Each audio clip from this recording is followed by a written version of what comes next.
Hello dear students, कैसे हैं आप सब। उम्मीद कर रहा हूं आप लोग अच्छे होंगे। इस वीडियो में हम जो कवर करने वाले हैं क्लास 9th का साइंस का ग्रेविटेशन चैप्टर को कवर करने वाले हैं। इससे पहले हमने chapter motion and force loss and motion वाला पूरा कंप्लीट करके अपलोड कर दिया है। अगर आपने नहीं देखा है तो आप उसे पहले देख सकते हैं और उसका जो लिंक है आपको इस वाली वीडियो के डिस्क्रिप्शन में मिल जाएगा। तो यहाँ पे बात करने वाले हैं हम चैप्टर ग्रेविटेशन की, जो कि एक इंपॉर्टेंट चैप्टर है और इसका हम क्या करने वाले हैं, वन शॉट रिवीजन करने वाले हैं, जिसमें हम क्या करेंगे, सारे के सारे टॉपिक्स कवर करेंगे, ऑल टॉपिक्स कवर करेंगे और साथ में न्यूमेरिकल्स करेंगे। अगर आपने थोड़ा बहुत पढ़ लिया है तो आपके लिए बहुत बेहतरीन वीडियो होने वाली है। एंड तक बने रहिए, कम से कम समय में हम इसे कवर कर लेंगे, कोशिश करेंगे कि 1 आवर से छोटी वीडियो हो, ठीक है। तो यहाँ पे टॉपिक्स जो कवर करेंगे वो कुछ इस प्रकार हैं, आप देख सकते हैं, एंड तक इनको देखेंगे और ये पूरा का पूरा एनसीईआरटी बेस्ड टॉपिक है। किससे? ये एनसीईआरटी बेस्ड टॉपिक है पूरे के पूरे। उसी के बेस पर हमने क्या है, बेस्ड ऑन एनसीईआरटी के बेस पर ही हमने ये सारे के टॉपिक को सीरीज में लगाया है, जैसा कि एनसीईआरटी बुक में दिया है। तो चलिए शुरुआत करते हैं सबसे पहले टॉपिक, जिसका नाम है लॉ ऑफ ग्रेविटेशन। तो देखिए, लॉ ऑफ ग्रेविटेशन जैसा कि आप जानते हैं, जो न्यूटन साइंटिस्ट थे यानी न्यूटन बाबा थे, उन्होंने ये लॉ दिया था, न्यूटन बाबा ने। तो ये लॉ दिया था, कब दिया था? जब वो सेब के पेड़ के नीचे बैठे हुए थे तो सेब उनके सिर पे गिर गया और स्टूडेंट सोचते हैं कि पत्थर गिर जाता तो ये लॉ कभी नहीं बनता। बड़ी खुशी की बात होती कि उन्हें लॉ पढ़ने के लिए ना मिलता। तो देखिए, इस लॉ के अकॉर्डिंग होता क्या है कि यूनिवर्स में कहीं पर भी, पूरे यूनिवर्स की बात करते हैं, कहीं पर भी अगर दो हम बॉडीज की बात करें और उन बॉडीज के मास की बात करें, स्पेशली किसकी बात करते हैं, ग्रेविटेशन में मास की बात करते हैं। तो यहाँ पे दो बॉडीज हैं, मान लीजिए ये मैंने जो यहाँ पे पॉइंट दिखाया है, एक ये पॉइंट जो है एक बॉडी का बॉडी को शो कर रही है और यहाँ पे बॉडी का जो मास है m1 है। यहाँ पे एक दूसरी बॉडी है, यहाँ ऑब्जेक्ट कह सकते हैं, दूसरी ऑब्जेक्ट है जिसका मास क्या है m2। तो पहली ऑब्जेक्ट का मास m1 है, दूसरी ऑब्जेक्ट का मास जो है m2 है। और याद रखिए, इन दोनों के बीच में जो फोर्स लगेगा, ग्रेविटेशनल फोर्स जो होता है वो एट्रैक्टिव नेचर का होता है। कैसा होता है? एट्रैक्टिव नेचर का होता है। जैसे कि मान लीजिए इस पेन को अगर मैं ऊपर उछालूं तो कहां गिरेगा? नीचे, ठीक है। ऊपर से नीचे छोड़ू तब भी ये नीचे आएगा। इसका मतलब अर्थ जो होती है किसी भी बॉडी को अपनी ओर क्या करती है, अट्रैक्ट करती है। इसलिए हम कह सकते हैं जो ग्रेविटेशनल फोर्स जो होता है वो कैसा होता है, एट्रैक्टिव नेचर का होता है, ठीक है। तो यहाँ पे होगा क्या, ये वाला जो मास है इस वाले मास को अट्रैक्ट करेगा इस साइड, और ये वाला जो मास है 1 और ये वाला जो मास है m2 1 को खींचेगा। देखो m2 क्या करे, 1 को खींचेगा तो इसकी डायरेक्शन ऐसे आएगी, और m1 जो m2 खींचेगा तो इसकी डायरेक्शन ऐसे आएगी। तो इन दोनों के बीच में जो फोर्स लगेगा वो ग्रेविटेशनल फोर्स तो होगा, बट कैसा होगा, एट्रैक्टिव नेचर का होगा, रिपल्सिव नेचर का नहीं होगा। अब यहाँ पे क्या है, इन दोनों का जो सेपरेशन है वो r से हमने दिखाया है। r क्या है? Distance between two masses. r क्या है? Distance between two mass. अब होता क्या है, according to this law the attraction force between two mass is, तो दोनों मास के बीच में जो अट्रैक्शन फोर्स लगता है, मास से लिख सकते हैं, यहाँ पे ऑब्जेक्ट्स लिख सकते हैं। क्या लिख सकते हैं? ऑब्जेक्ट्स, या बॉडीज भी लिख सकते हैं। तो the attraction force between two mass और ऑब्जेक्ट इज, तो होता क्या है कि इन दोनों के बीच में ये जो फोर्स लग रहा है इसकी वैल्यू को कैलकुलेट करने के लिए इस लॉ का यूज करते हैं कि कितना फोर्स आएगा। नेचर तो पता चलेगा, एट्रैक्टिव नेचर का होगा। अब इसका मैग्नीट्यूड पता करेंगे, कितना वैल्यू आएगा उसको क्या करते हैं, हम इनसे देखते हैं। यानी F प्रोपोर्शनल होता है product of mass m1 and m2, यानी जितने भी मास दिए हैं आपको, दोनों भी मास दिए हैं, उन दोनों का मास का क्या करना, आपको मल्टीप्लाई करना है और मल्टीप्लाई करके प्रोपोर्शनल कर देना है किसके, F के। यानी जिस रेशियो में ये जो m1 m2 का मल्टीप्लाई करके, यानी जो प्रोडक्ट करने के बाद जो वैल्यू बढ़ेगी, इंक्रीज होगी, वैसे ही उसी रेशियो में F की वैल्यू भी इंक्रीज होगी। प्रोपोर्शनल का मतलब डायरेक्टली प्रोपोर्शनल तो ये होता है, अगर ये इंक्रीज हो रहा है तो ये भी इंक्रीज हो जाएगा, और ये डिक्रीज हो रहा है तो ये भी डिक्रीज हो जाएगा। इस बात को आप समझते होंगे कि प्रोपोर्शनलिटी का मतलब ये होता है कि अगर हम इस वाली वैल्यू को इंक्रीज करेंगे तो ये भी इंक्रीज हो जाएगी। अब यहीं पे क्या होता है, ये फोर्स मास के प्रोडक्ट के तो प्रोपोर्शनल होता है, बट इनके बीच का जो सेपरेशन दिया है, यानी डिस्टेंस जो दी है मास के बीच की, जो r दिया है, उसके क्या होता है, इनवर्सली प्रोपोर्शनल होता है। और इनवर्सली प्रोपोर्शनल होता कैसे कि डिस्टेंस के स्क्वायर के प्रोपोर्शनल होता है इनवर्स प्रोपोर्शनल। कैसा होता है? इनवर्सली प्रोपोर्शनल होता है किसके, डिस्टेंस के स्क्वायर के। तो यहाँ पे लिखेंगे f inversely proportional r square, ठीक है ना। तो इसका मीनिंग क्या होगा, अगर यहाँ पे हम r की वैल्यू इंक्रीज करेंगे तो f की वैल्यू कैसी हो जाएगी, कम होती जाएगी। इसका मतलब ये हुआ कि अगर मैं मार्कर को, इस वाले पेन को, अगर मैं अर्थ की सरफेस, मान ली अर्थ है तो अर्थ के जितना पास लाऊंगा उतना ग्रेविटेशनल फोर्स ज्यादा लगेगा। जैसे जैसे इसे दूर करूंगा तो यहाँ पे ग्रेविटेशनल फोर्स की वैल्यू कैसी होती जाएगी, कम होती जाएगी, कम होती जाएगी, कम होती है। जितना आप दूर जाओगे, ऊपर जाओगे, या किसी भी ऑब्जेक्ट को जितना ऊपर फेंकोगे, जितना ऊपर जाओगे, जितना ऊपर फेंकोगे, उतना ग्रेविटेशनल फोर्स की वैल्यू कम होती जाएगी, ठीक है। और एक और चीज ये क्या है, दुनिया में अब तक जितने भी फोर्स, नेचर में जितनी फोर्स साइंटिस्ट ने डिस्कवर किए हैं, उनमें सबसे वीक फोर्स है ये। कैसा ही वीकेस्ट फोर्स कह सकते हैं इसे। जितनी भी फोर्स है उन सब में वीक फोर्स है, इससे ज्यादा वीक फोर्स कोई और है नहीं है। तो यहां पर देखिए इन दोनों को अगर हम कंबाइन करते हैं, क्या करेंगे कंबाइन करेंगे, तो यहां से हम क्या ले लेंगे एफ ले लेंगे, यहाँ पे m1 m2 है तो m1 m2 ले लिया, और देखिए यहाँ पे क्या है आर स्क्वायर, कहाँ लिखा अपॉन में, तो अपॉन में आर स्क्वायर लिख देंगे। अब ये प्रोपोर्शनलिटी साइन हटाते हैं तो फिर इसका रूल कहता है कि इसको हटाने के बाद ये क्या लगाते हैं हम इक्वल लगाते हैं, तो हमने यहाँ पे इक्वल लगा दिया और यहाँ पे एक कांस्टेंट आता है, और यहाँ पर जो कांस्टेंट लिया था वो उसका नाम था कैपिटल जी। क्या नाम था कैपिटल जी, यानी ग्रेविटेशन से याद कर सकते हैं, यहाँ पे कौन सा है कांस्टेंट कैपिटल जी आएगा। अब ये जी क्या होता है इसकी बात कर लेते हैं, तो वेयर जी क्या है, जी यूनिवर्सल ग्रेविटेशनल कांस्टेंट।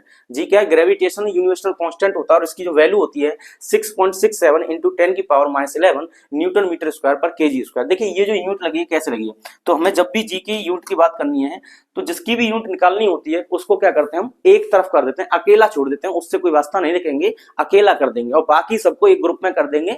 और जब हम उसकी क्या है यूनिट को कैलकुलेट करते हैं तो देखिए यहाँ पे हम इसे ऐसे भी लिख सकते हैं, और करके एफ के तरफ हम भेज देंगे आर स्क्वायर को कि भाई आर स्क्वायर एफ की तरफ जा, क्योंकि जी को हमें क्या करना है अकेला करना है। और m1 m2 को इधर लाएंगे तो ये कैसा आ जाएगा अपॉन में आ जाएगा, तो यहाँ आ जाएगा m1 m2। अब कौन बचेगा अकेला जी बचेगा, इतनी बार ठीक है। इसको इधर ट्रांसफर किया, इन दोनों को इधर लेके आए। अब यहाँ पे यूनिट लगाइए, एफ की यूनिट क्या होती है न्यूटन, फोर्स की क्या होती है न्यूटन, तो आगे न्यूटन, और डिस्टेंस का क्या होता है मीटर, तो यहाँ स्क्वायर लगाए तो न्यूटन मीटर स्क्वायर, अपॉन में ये मास है केजी और ये भी केजी, केजी का मल्टीप्लाई करेंगे तो केजी स्क्वायर आएगा। इस तरीके से हम इसकी यूनिट को निकाल सकते हैं। तो बात समझ में आ गई। अब देखिए m1 क्या है, ये m1 क्या है फर्स्ट बॉडी का जो मास बताया था, तो mass of first body, m2 क्या है mass of second body, and r क्या है डिस्टेंस बिटवीन टू मासेस, यानी दोनों मास के बीच की डिस्टेंस है। तो इसको आप याद कर लें, ये ग्रेविटेशन फोर्स का क्या है, ग्रेविटेशन फोर्स का ये फॉर्मूला है, क्या है फॉर्मूला है। इससे हम क्या करेंगे क्वेश्चन को कवर करने वाले हैं, इसको आप नोट कर लीजिए। चलिए बात करें आगे, तो ध्यान रखना, इसको भी याद रखना कि वीकेस्ट फोर्स होता है। Importance of the universal law of gravitation, यानी यूनिवर्सल लॉ होता है, ये हर जगह यूज होता है, ऐसा नहीं है कि एक लिमिटेशन होती है इसकी कि इतने ही जगह पर यूज होगा, ठीक है। तो यहाँ पे क्या है यूनिवर्सल लॉ है।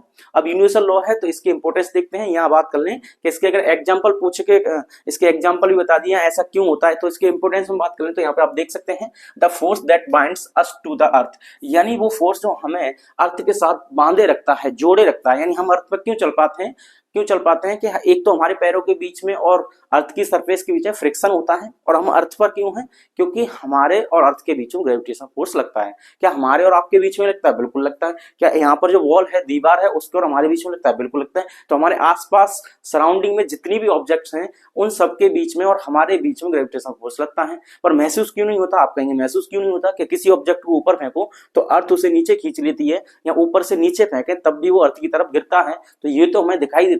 पर हम भी किसी ऑब्जेक्ट को खींच रहे हैं, क्या पास में बैठा हुआ हमारा जो फ्रेंड है क्लास में दूसरी सीट पे बैठा है, हम दूसरी पे बैठे हैं, तो क्या हम उसे अट्रैक्ट कर रहे हैं, क्या हम उसे खींच रहे हैं, तो सही जवाब है इसका कि खींच रहे हैं, हम उसे अट्रैक्ट कर रहे हैं, और वो भी हमें अट्रैक्ट कर रहा है, बिल्कुल कर रहा है। तो दोनों एक दूसरे को अट्रैक्ट कर रहे हैं, तो फिर वो खींच के क्यों नहीं आता, जैसे पेन जमीन पर गिर जाती है, अर्थ की तरफ गिर जाती है, तो वो हमारी तरफ क्यों नहीं गिरता, क्योंकि ये इतना वीकेस्ट फोर्स होता है कि हमें डेली लाइफ में इसका पता नहीं चलता। याद रखना इस चीज को कि ये इतना वीक होता है कि इसका हमें पता नहीं लगता, लेकिन ये सभी जगह अलाउ होता है, लगता है।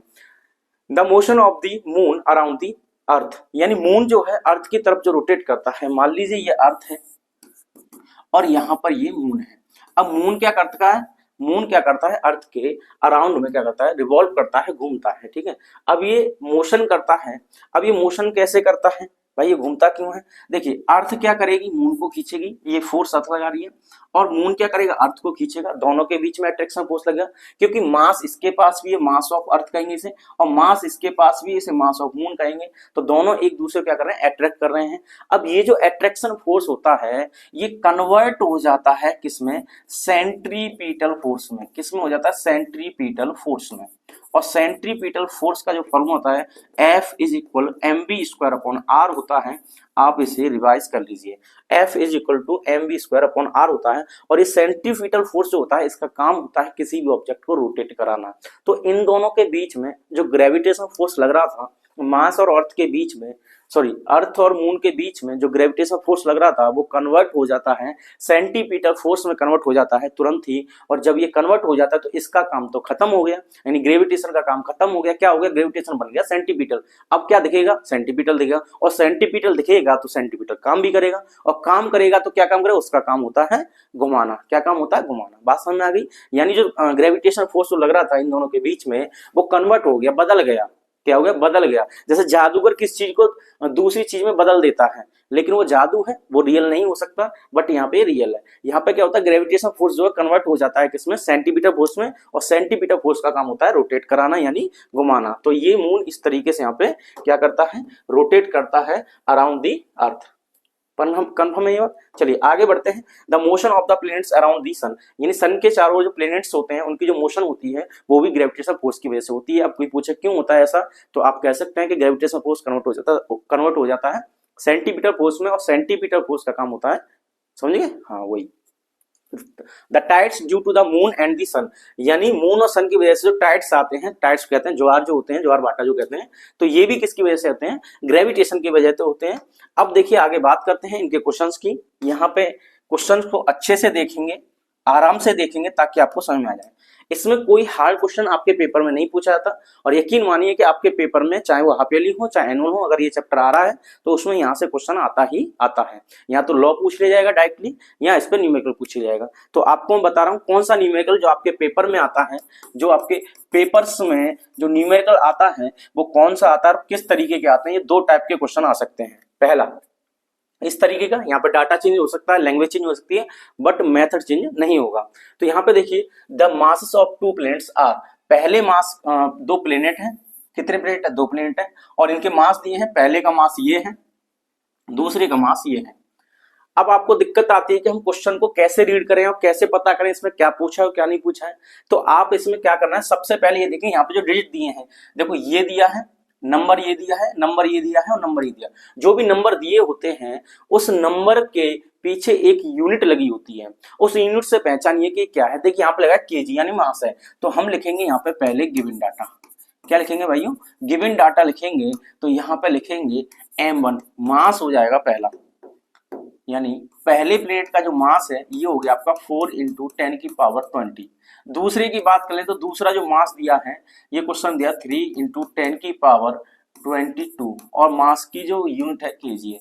यार कि अगर केजी ना दिया हो, यहाँ पर ग्राम दिया हो या मिलीग्राम दिया हो, तो आप उससे कन्वर्ट कर लें, किसमें, केजी में कन्वर्ट कर लें। तो m1 m2 हो गया, डिस्टेंस बिटवीन द, आगे कह रहा है if the distance between them is this, तो आर की जो वैल्यू दी है आपको दी है 6.67 मल्टीप्लाई विथ 10 की पावर 8 मीटर, और जी की वैल्यू आपको पता है 6.67 इंटू 10 की पावर -11 न्यूटन मीटर स्क्वायर पर केजी स्क्वायर। तो यहाँ पे देखिए ये माइनस लगा है, ये माइनस नहीं आएगा, तो न्यूटन मीटर स्क्वायर पर केजी स्क्वायर आएगा। इस तरीके से आपको गिवन है। अब पूछा क्या है भाई, अब बचा क्या है यहाँ पे, कैलकुलेट दी फोर्स। देखिए यहाँ लिखा है कैलकुलेट दी फोर्स, तो आपको एफ की वैल्यू पूछिए।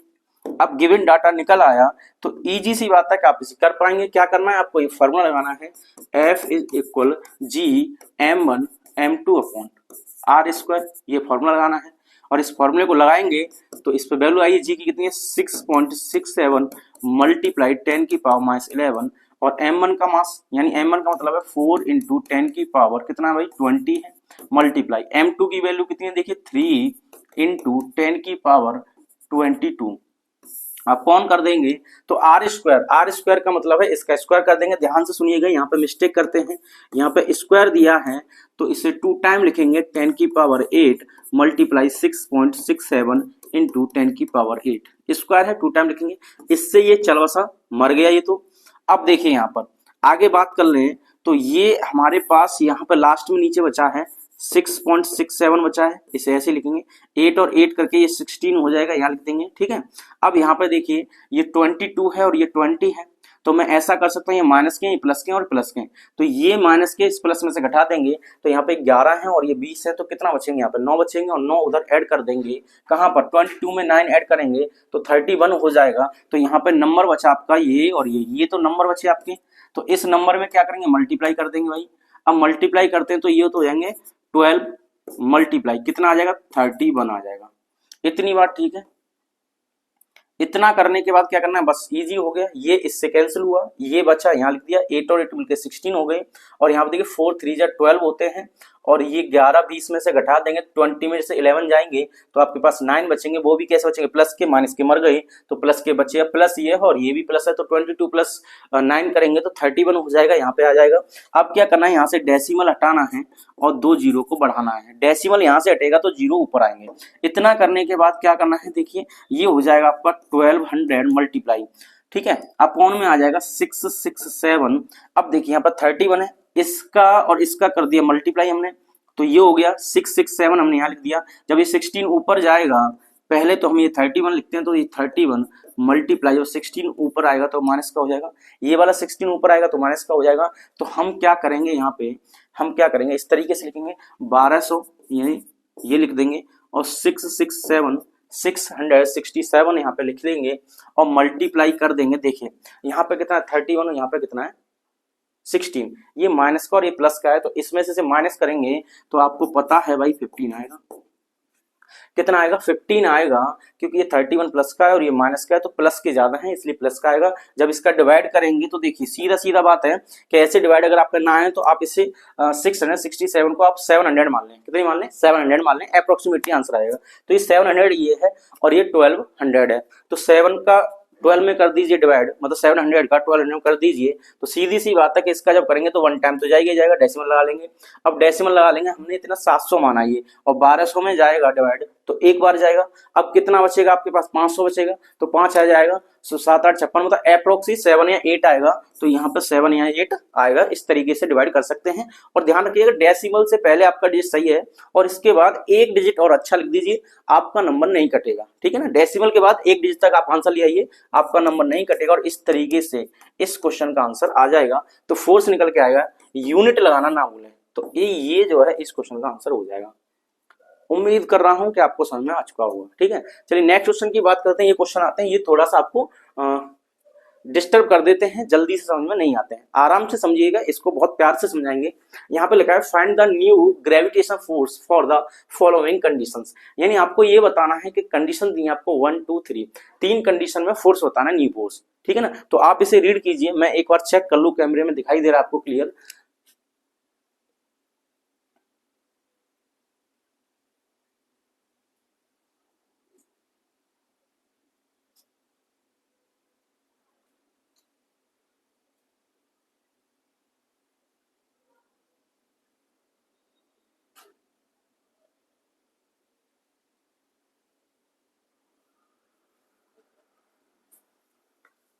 ठीक है, क्लियर दिखाई दे रहा है। तो चलिए देखिए यहाँ पे क्वेश्चन दिया है, इस क्वेश्चन को हम करते हैं। अब इस क्वेश्चन को करने के पहले हम यहाँ पे लिखेंगे सॉल्यूशन। अब सॉल्यूशन लिख लिया है तो यहाँ पे गिवन डाटा लिख सकते हैं क्या, बिल्कुल लिखेंगे। तो पहले क्वेश्चन की बात करिए, हम पहला करते हैं। अब देखिए ये कह रहा है find the new gravitation force, ये न्यू ग्रेविटेशन फोर्स फाइंड करना है। इसका मतलब पहले जो होता है, जो फॉर्मूला होता है उसी को हम मान के चलेंगे। पहले ये m1 m2 अपॉन r², ये फोर्स है, ये पहले फोर्स इतना है। अब न्यू फोर्स फाइंड करना है, हमें क्या करना है, वो न्यू फोर्स फाइंड करना है। तो यहाँ पर सॉल्यूशन करके स्टार्ट करते हैं। अब न्यू फोर्स फाइंड करना है तो देखिए कैसे करेंगे। यहाँ पे देखिए इफ मास इज डबल, तो मास डबल कर दिए गए हैं, इसका मतलब ये है m1 की वैल्यू 2m1 हो जाएगी, या 2 टाइम्स कर दिया पहला, और m2 को भी कितना कर दिया, ये भी 2 टाइम्स हो गया, यानी मास डबल किए, बाकी कोई चेंज नहीं किया। तो इस फॉर्मूले में बस इनकी जगह पर ये चेंज करके लिखिए। तो हम लिखेंगे now F is equal G। अब m1 की जगह कितना लिखेंगे, अब 2m1, तो मैं यहाँ लिख दूंगा 2m1 मल्टीप्लाई विद, अब देखिए यहाँ पे लिखना है क्या, m2 की जगह लिखेंगे 2m2, तो यहाँ पे कर दूंगा मैं 2m2 अपॉन, क्या डिस्टेंस में चेंज हुआ है, कुछ नहीं हुआ, तो इसे ऐसे ही लिखिए। जिसमें चेंज हो बस उसे चेंज करना है, बाकी को सेम लिखना है। तो यहाँ से f की जो वैल्यू आएगी, देखिए 2 का 2 में मल्टीप्लाई कर दीजिए तो कितना हो जाएगा 4, और ये आ जाएगा G m1 m2 अपॉन, और ये आ जाए आपका r², यानी G m1 m2 upon r² आ जाएगा। और आप देख सकते हैं ये जो वैल्यू है पहले वाले फोर्स की वैल्यू है जो इनिशियल माना है हमने, तो यहाँ पे हम ऐसे लिखते हैं 4 F लिख सकते हैं। अब ये भी F है, ये भी F है, डिस्टर्ब हो जाएगा तो इसको हम क्या करेंगे, इसको डैश कर देंगे। क्या कर देंगे, डैश कर देंगे। यानी न्यू फोर्स जो आएगा पहली कंडीशन में, न्यू फोर्स जो आएगा पहली कंडीशन वो F डैश होगा, और F डैश की जो वैल्यू आई है 4 टाइम्स ऑफ F, यानी पहले जितना फोर्स था उसका 4 टाइम हो जाएगा। अगर हम मासेस को क्या करते हैं, डबल करते हैं, दोनों मास को क्या करते हैं, डबल करते हैं। m1 की जगह पर 2m1 लिखिए, m2 की जगह पर 2m2 लिखिए। इस तरीके से क्वेश्चन कंप्लीट हो जाएगा। दूसरे क्वेश्चन की बात करते हैं, if distance between two masses is half, in distance को हाफ कर दिया गया है। तो चलिए दूसरे की बात करते हैं, कोई दिक्कत नहीं है। यानी r की जगह पर आपको r/2 प्लेस करना है, रिप्लेस करना है। तो रिप्लेस करना है r की जगह पर r/2, यानी डिस्टेंस को किया गया मास से कोई लेना देना नहीं है। तो यहाँ पे न्यू फोर्स लगाएंगे, मैं डबल डैश लिख देता हूँ यहाँ पे। F डैश यानी पहली कंडीशन के लिए हमने पहले लिखा है, और दूसरी कंडीशन के लिए दूसरा लिख रहे हैं डबल डैश लगाकर। चाहो तो आप इसे F2 कर सकते हैं, इसे F1 कर सकते हैं, ये आपकी मन है, आपका मन है कैसे लिखना चाहते हैं। बस याद रखना कि F ना लिखें, क्योंकि पहले हमने जो माना है फोर्स वो F है। अब यहाँ पे क्या करेंगे, ये आ जाएगा G m1 m2 upon r की जगह पर देखो r स्क्वायर होता है तो r स्क्वायर की जगह लिखेंगे, तो r का स्क्वायर अपॉन 4 आ जाएगा। भाई इसको लिखेंगे इसकी जगह पर, तो r/2 का स्क्वायर हो जाएगा, और r का स्क्वायर r हो जाएगा, सॉरी r का स्क्वायर r स्क्वायर हो जाएगा, और 2 का स्क्वायर कितना हो जाएगा 4। अब ये 4 ऊपर पहुंच जाएगा तो यहाँ से F डबल डैश आ जाएगा, ये 4 पहुंच जाएगा कहाँ पे, ऊपर, तो ये आएगा 4, और ये आ गया आपका G m1 m2 upon r square. और आप यहाँ देख सकते हैं ये फिर से किसकी वैल्यू दिखाई देगी आपको, F की दिखाई देगी। यानी ऐसी कंडीशन में भी ये फोर्स जो है कितना हो जाएगा, 4 टाइम्स हो जाएगा। कितना हो जाएगा, 4 टाइम्स हो जाएगा। ठीक है, नेक्स्ट बात करते हैं थर्ड की। थर्ड केस में क्या है, देखिए केस नंबर थर्ड की बात करते हैं। इफ मास इज 3 टाइम्स, यानी मास जो कर दिए 3 टाइम्स कर दिए गए हैं, यानी m1 की जगह पे आपको 3m1 पुट करना है, और m2 की जगह पर भी 3m2 पुट करना है। क्योंकि मासेस की बात हो रही है, दोनों मास की बात कर रहे हैं क्वेश्चन में, इस 3 टाइम्स है, दोनों 3 टाइम्स हैं, यानी m1 की वैल्यू 3m1 हो जाएगी, m2 की वैल्यू 3m2 हो जाएगी। एंड डिस्टेंस आल्सो 3 टाइम्स, और r की जो वैल्यू है, r की जो वैल्यू है यहाँ पर ये भी 3 टाइम्स है। ठीक है ना, क्या कह रहा है, डिस्टेंस ऑल्सो 3 टाइम्स, यानी डिस्टेंस भी 3 टाइम्स हो गई है। अब यहाँ पे जब न्यू फोर्स निकालेंगे तो 3 है, यहाँ पे 3 डैश लगा देता हूँ, या आप यहाँ 3 लिख लें, आपकी मर्जी है। तो न्यू फोर्स निकालेंगे, मैं डैश लगा के लिख रहा हूँ, तो ये आ जाएगा आपका G m1 की जगह पर क्या लिखेंगे भाई, 3m1 लिखेंगे, m2 की जगह क्या लिखेंगे, 3m2 लिखेंगे, अपॉन, और r की जगह पर देखिए r स्क्वायर है तो r की जगह 3r लिखेंगे, तो यहाँ 3r का स्क्वायर आ जाएगा। अब इसे सॉल्व करते हैं, 3 का 3 में करेंगे, 3 3 जा 9, G m1 m2 अपॉन करेंगे, इसका स्क्वायर करेंगे तो 9r स्क्वायर आ जाएगा। भाई 3 का स्क्वायर 9, r का स्क्वायर r स्क्वायर आ जाएगा, 9 से 9 मर जाएगा। तो यहाँ पे जो बचा, ये बचा G m1 m2 upon r square. तो F ट्रिपल डैश का मीनिंग आ गया, ये जो वैल्यू है, ये जो वैल्यू ये वाली, ये किसके इक्वल है, F के। भाई सीधी सी बात है, ये किसके इक्वल है, F के। देखिए G m1 m2 upon r square, तो G m1 m2 upon r square है। इसका मतलब ये हो गया F ट्रिपल डैश F के इक्वल हो जाएगा। ऐसी कंडीशन में जब हम ये वाली चीजें चेंज कर रहे हैं, R को 3 टाइम्स कर रहे हैं, M1 को 3 टाइम्स कर रहे हैं, M2 को भी 3 टाइम्स कर रहे हैं, तो ऐसी सिचुएशन में होगा क्या, क्या होगा भाई, ऐसी सिचुएशन में फोर्स पे कोई इफेक्ट नहीं पड़ेगा, जितना इनिशियल था उतना ही फाइनल होगा। तो इनिशियल ये था, ये वैल्यू देखिए, ये वाली इनिशियल F था, तो फाइनल भी जो न्यू फोर्स आया है वो भी इतना ही है। ठीक है ना, तो समझ आ गया। अब देखिए एक क्वेश्चन ऐसा होगा जिसमें ये F की वैल्यू पहले से दी होगी। यहाँ पे नेक्स्ट स्लाइड में देखिए आप, ये क्वेश्चन है, the force of attraction of two mass is 150 newton, find the new force when. तो ये कंडीशन दी है, इनको आपको सॉल्यूशन करना है। चलिए इसमें से जो है मैं शुरुआत कर देता हूँ, बाकी आप खुद से कीजिए। पहला कर देता हूँ मैं आपको, देखिए फर्स्ट की बात कर रहा है, यानी ABC लिखे हैं, तो हम यहाँ पे A लिखते हैं पहले का। ये कह रहा था force of the attraction of two masses is 150 newton, find the new force when.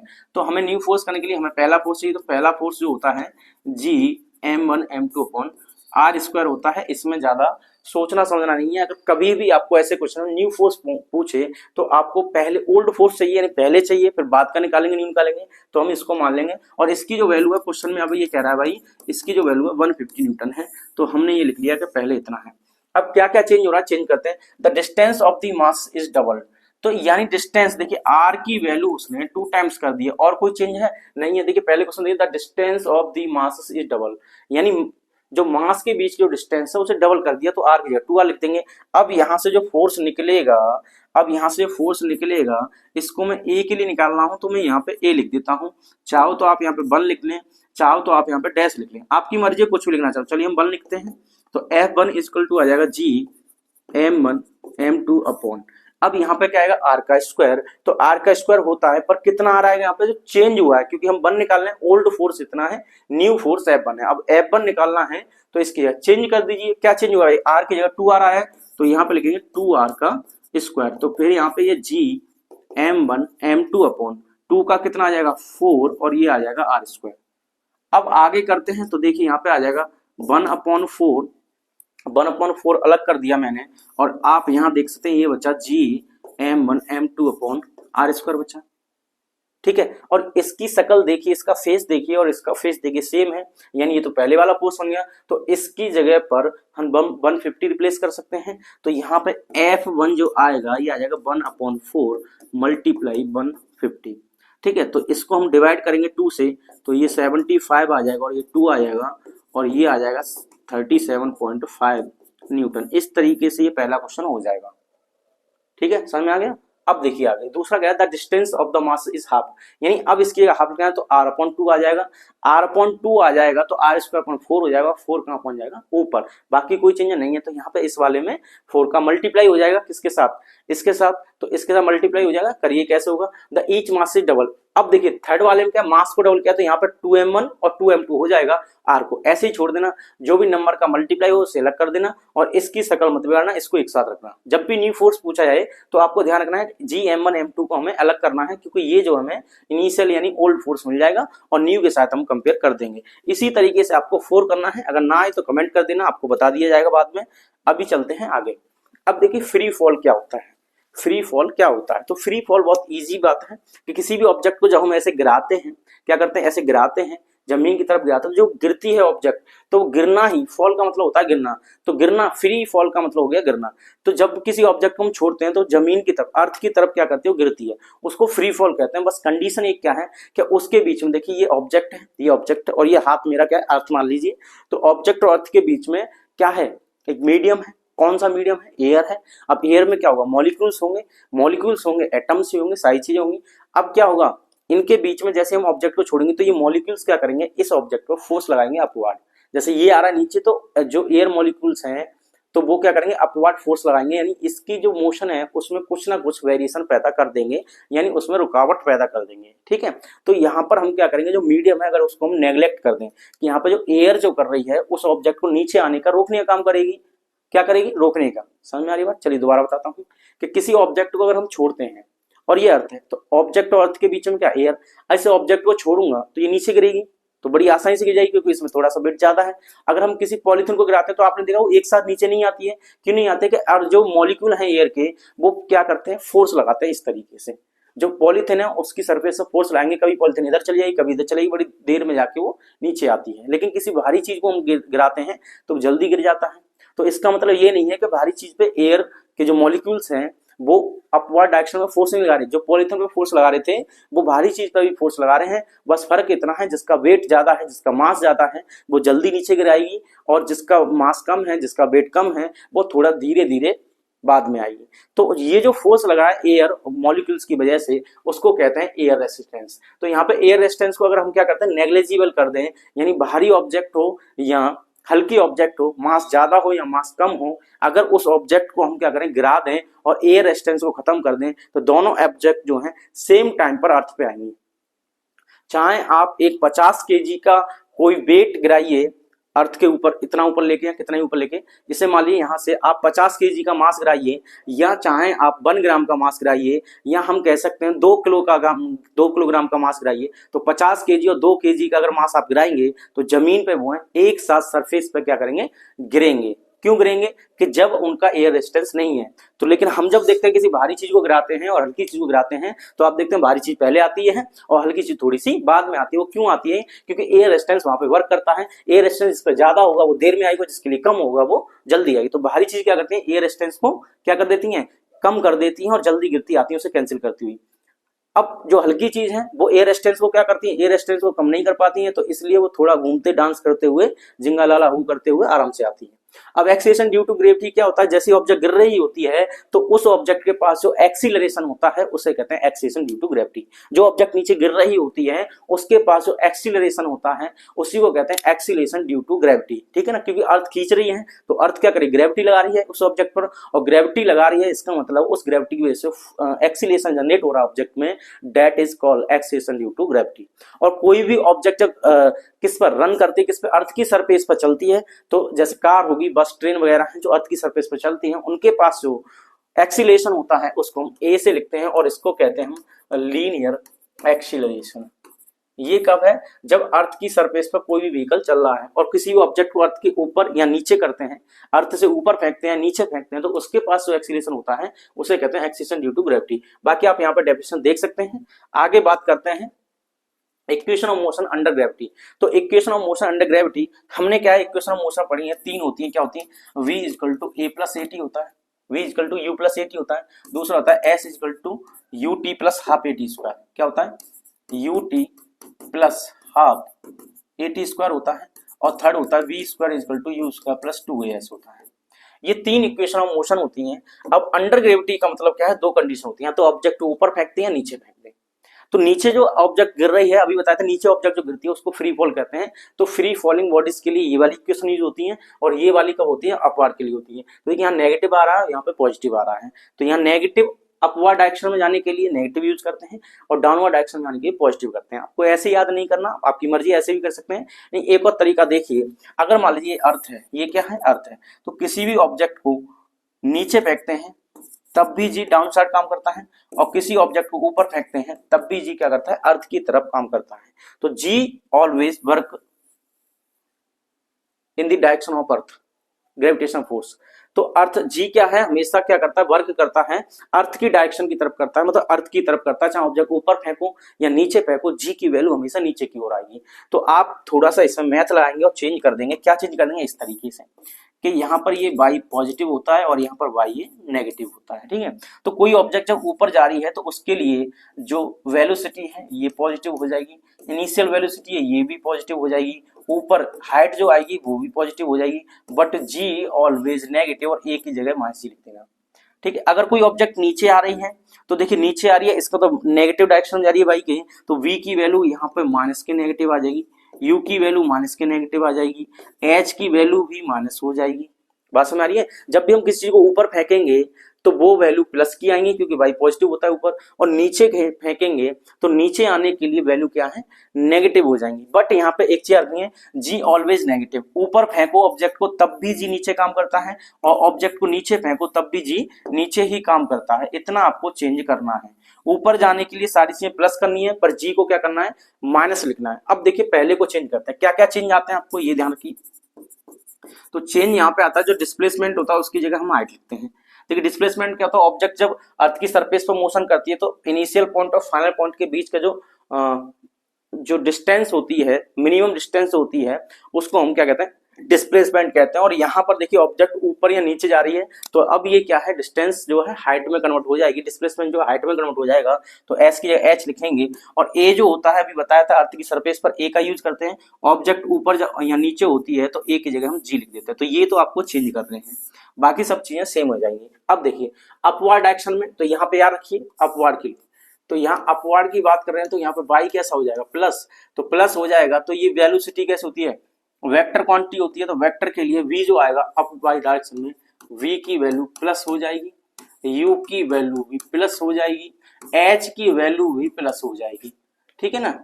तो अब देखिए पहला क्या होता है, v is equal u plus A T, तो v प्लस u प्लस, तो b plus u plus, a की जगह माइनस जी ऑलवेज, a की जगह क्या लिखना है, माइनस जी लिखना है, वो भी ऑलवेज लिखना है, तो माइनस जी टी हो जाएगा, ठीक है। अब आगे करते हैं दूसरा, s is equal you T plus half A T square, तो s की जगह लिखना आपको h लिखना है, तो यहाँ पे h लिखेंगे, यू टी ऐसे ही रहेगा और 1 हाफ ऐसे ही रहेगा, और a की जगह माइनस ही लिखेंगे, तो ये प्लस और ये माइनस बन जाएगा, जी टी स्क्वायर आ जाएगा।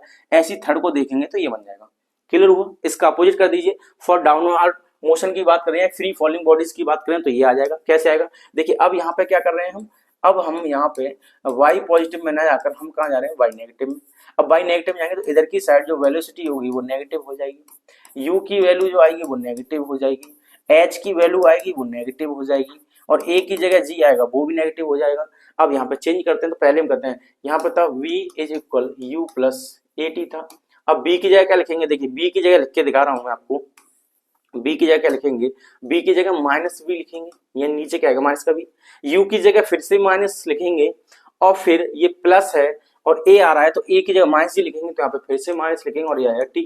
अब ये सभी जगह जो माइनस आया इस माइनस को कॉमन ले ली, तो माइनस b इज इक्वल, इसमें से माइनस कॉमन लेंगे तो इसमें से क्या करेंगे भाई, माइनस कॉमन लेंगे, तो मैं यहाँ लेकर दिखा रहा हूँ, ये माइनस कॉमन है तो माइनस के v और यहाँ से माइनस कॉमन ले लिया तो u प्लस क्या आ जाएगा ये gt, और इस माइनस से माइनस मर जाएगा तो v इज इक्वल माइनस से माइनस मर गया u प्लस gt हो जाएगा, जो कि यहाँ पे लिखा हुआ है। इस तरीके से आप याद कर सकते हैं। बाकी सब चीजें आप यहाँ रखना, माइनस कॉमन लेना, यहाँ से माइनस मर जाएगा तो इधर की साइड प्लस आता है, जब भी ऑब्जेक्ट नीचे आती है तो प्लस आता है, ऊपर जाएगी तो माइनस आता है। ठीक है, वैसे आप इनसे करें, ये कंसेप्ट है, अच्छे से हो जाएगा।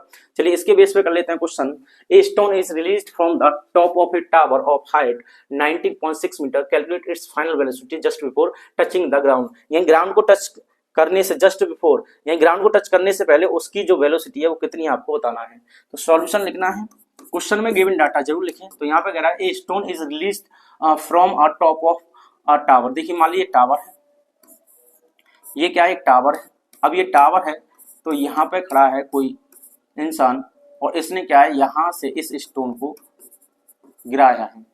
अब इस स्टोन को नीचे गिरा रहा है तो सीधी भाषा, अभी इसके हाथ में, जैसे मेरे हाथ में एक स्टोन है और मैं इसे गिराऊं यहाँ से और मैं किसी टावर पे खड़ा हूं तो यहाँ से गिराऊं तो स्टोन जो अभी मेरे हाथ में है तो इसका मतलब इसके पास कोई वेलोसिटी नहीं है। तो ऐसी कंडीशन में आप यहाँ पे लिखेंगे गिवन डाटा में कि इनिशियल, यू का मतलब क्या होता है इनिशियल वेलोसिटी, तो इनिशियल वेलोसिटी हो जाएगी 0 मीटर पर सेकेंड, यानी अभी 0 है, अभी हमने छोड़ा नहीं, अभी गिरा नहीं, अभी उसके बाद कोई भी वेलोसिटी नहीं है, कोई भी स्पीड नहीं है, तो यहाँ पे क्या आ जाएगा 0 आ जाएगा।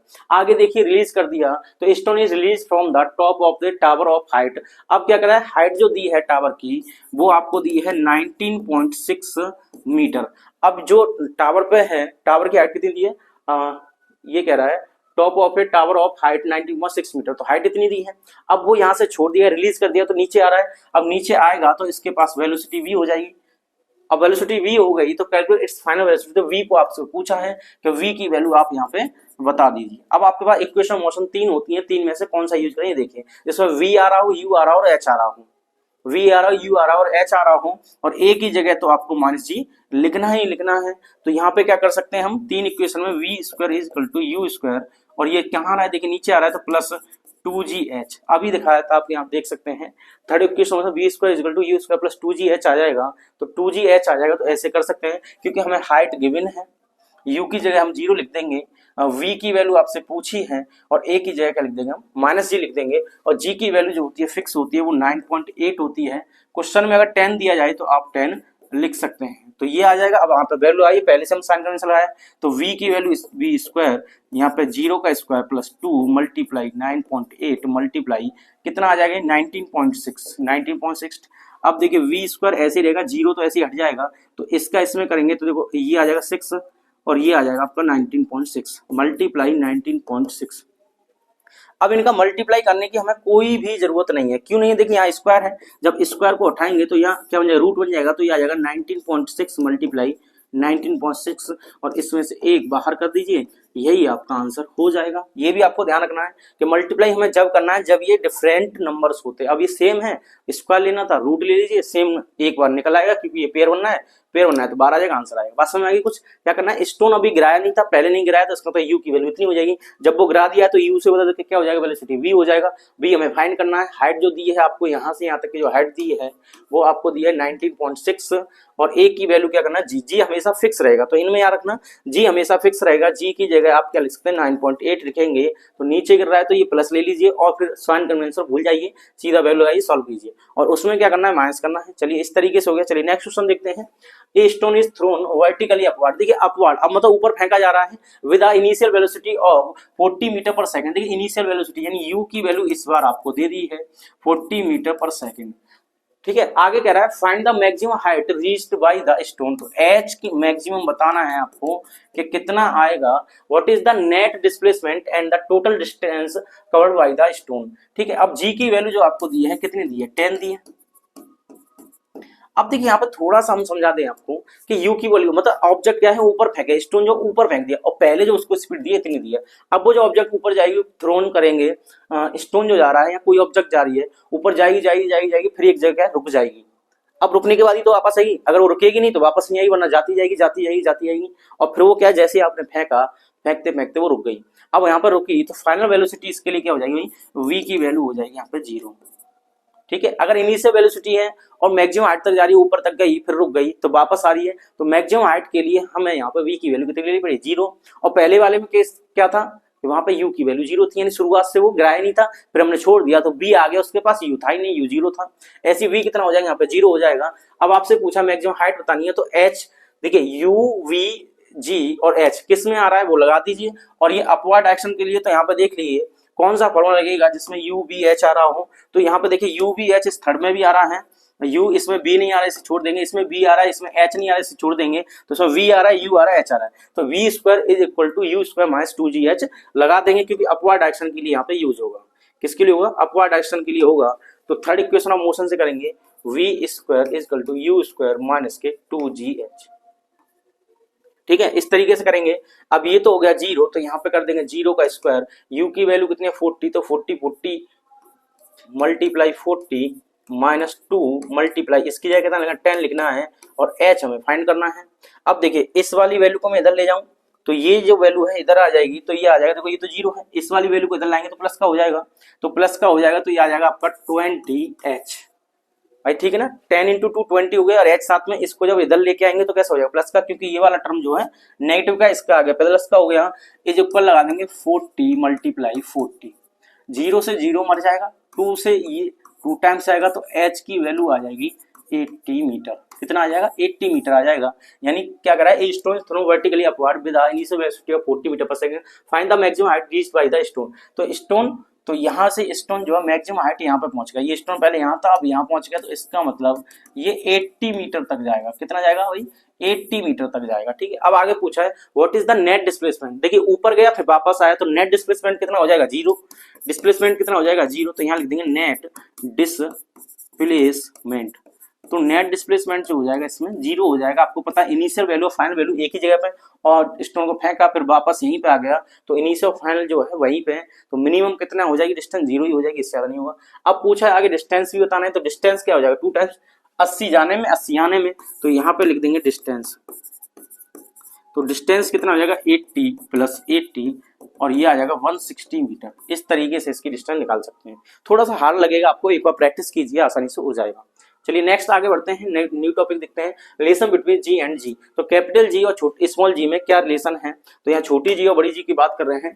तो we know that F is equal to G M E M upon are square, यानी मास 1 मास 2 आपको पता है, ये फॉर्मूला होता है F is equal to G m1 m2 upon are square.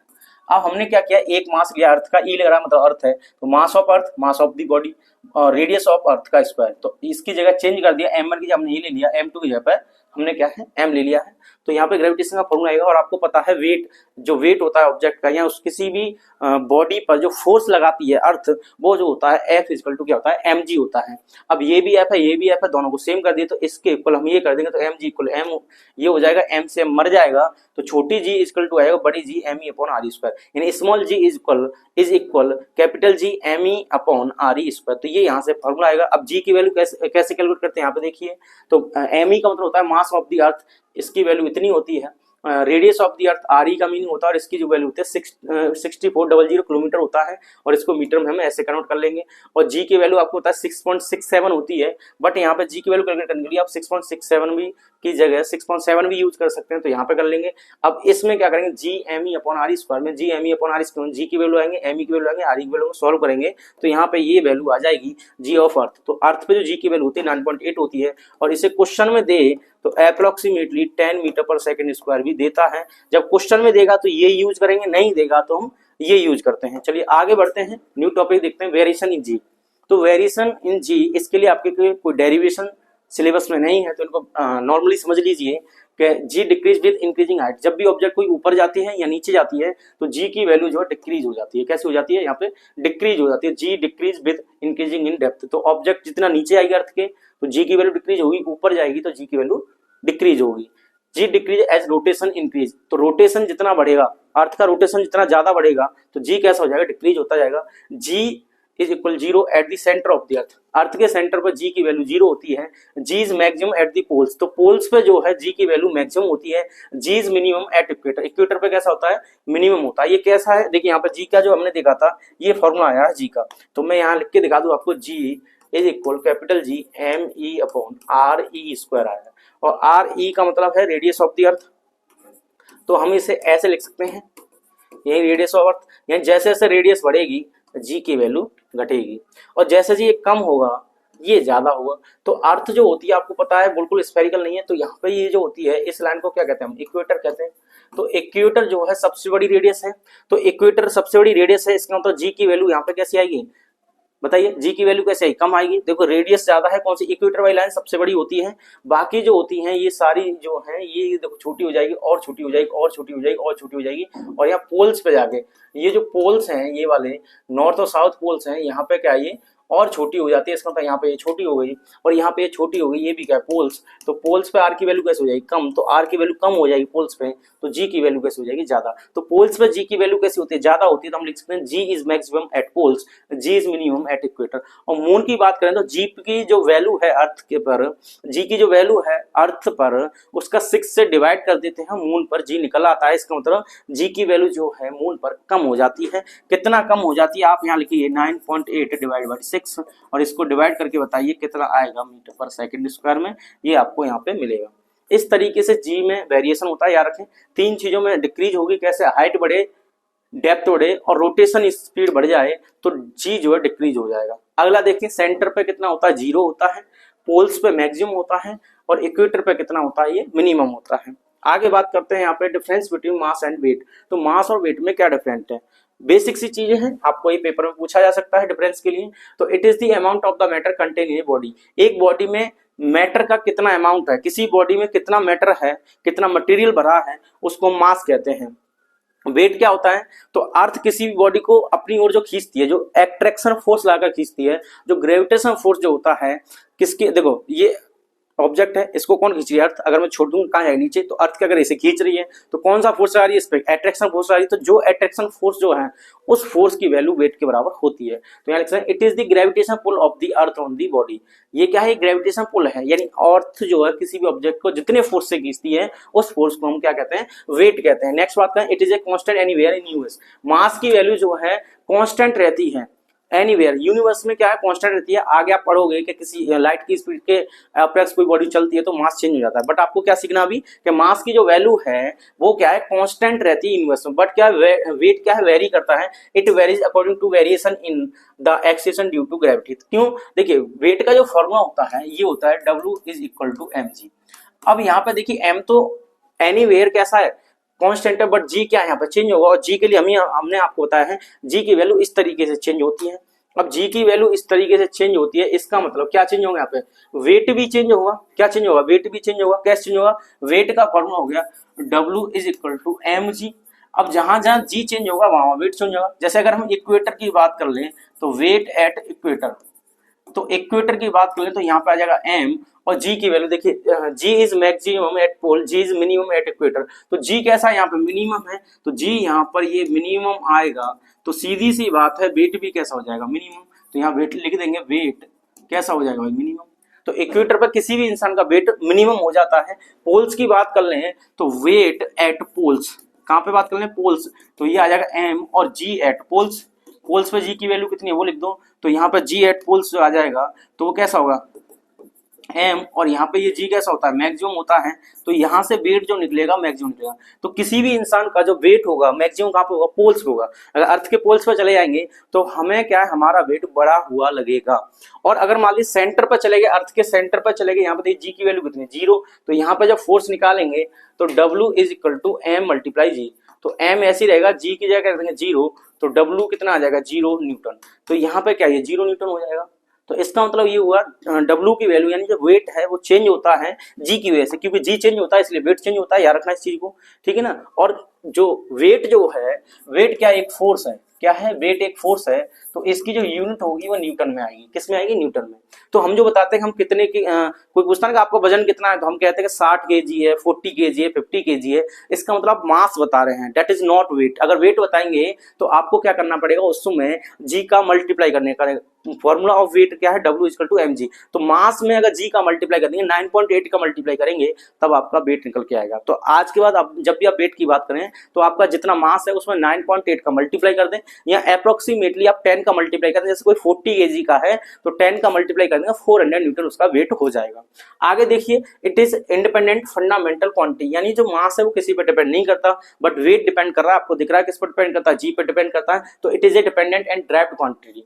आगे बात करता है it is a scalar quantity. तो यहाँ पे मास कैसी होती है? स्केलर होती है। और देखिए यहाँ पे वेट क्या है? फोर्स है। फोर्स कैसी होती है? वेक्टर। तो यहाँ लिखेंगे it is a vector quantity.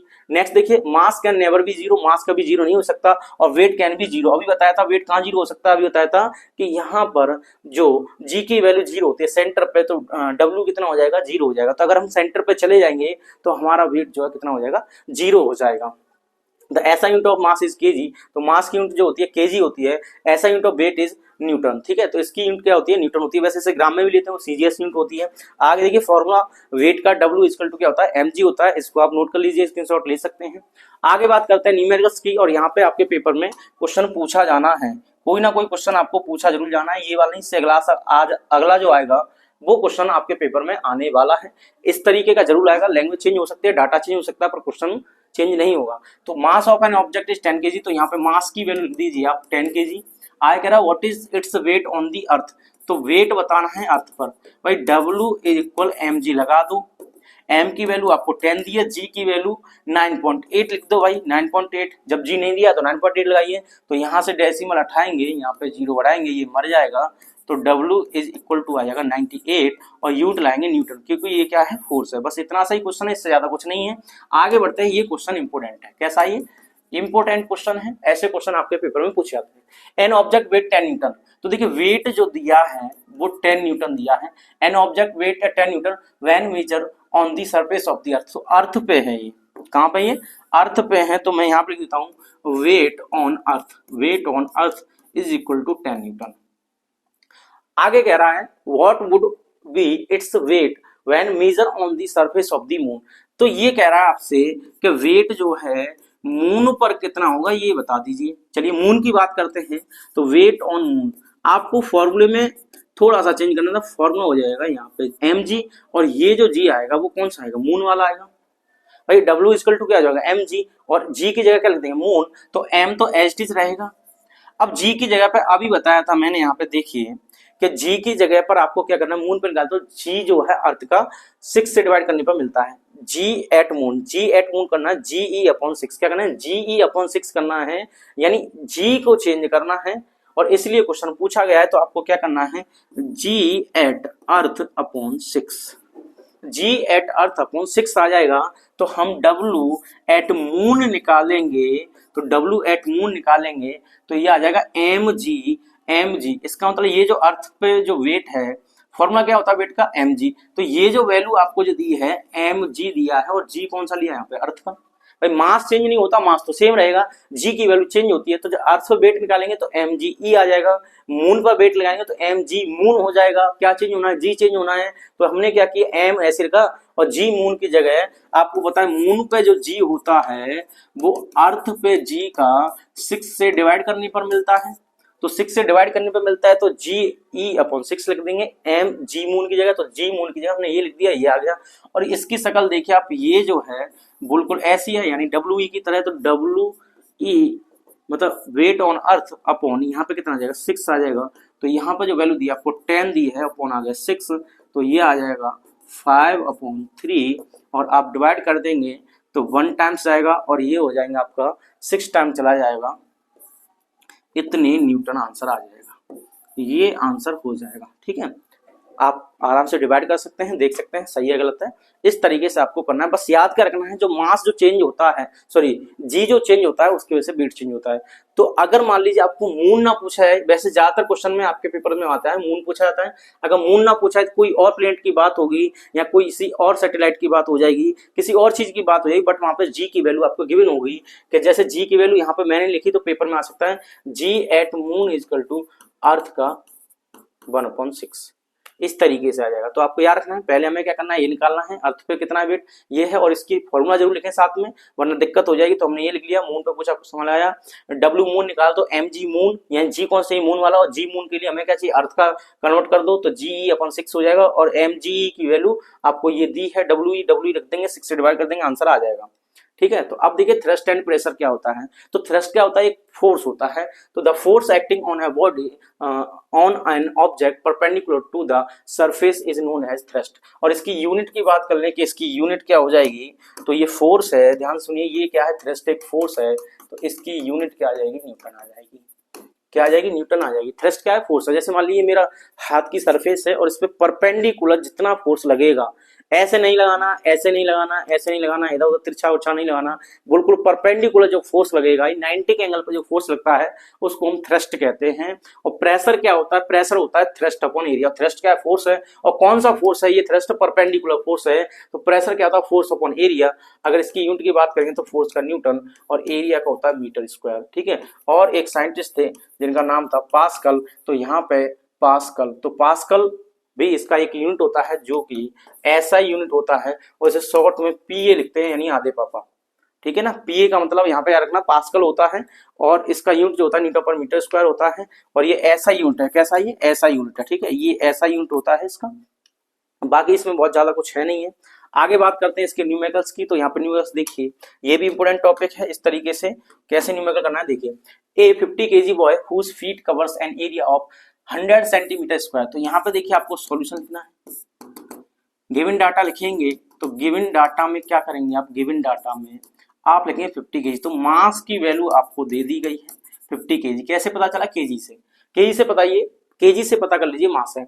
Whose feet covers an area of 100 centimetre, यानी पैर जो है उसके जमीन पर हैं और उसने एरिया जो कवर कर रहा है 100 सेंटीमीटर स्क्वायर कर रखा है। तो ए की वैल्यू लिख देंगे यहाँ पे 100 सेंटीमीटर स्क्वायर।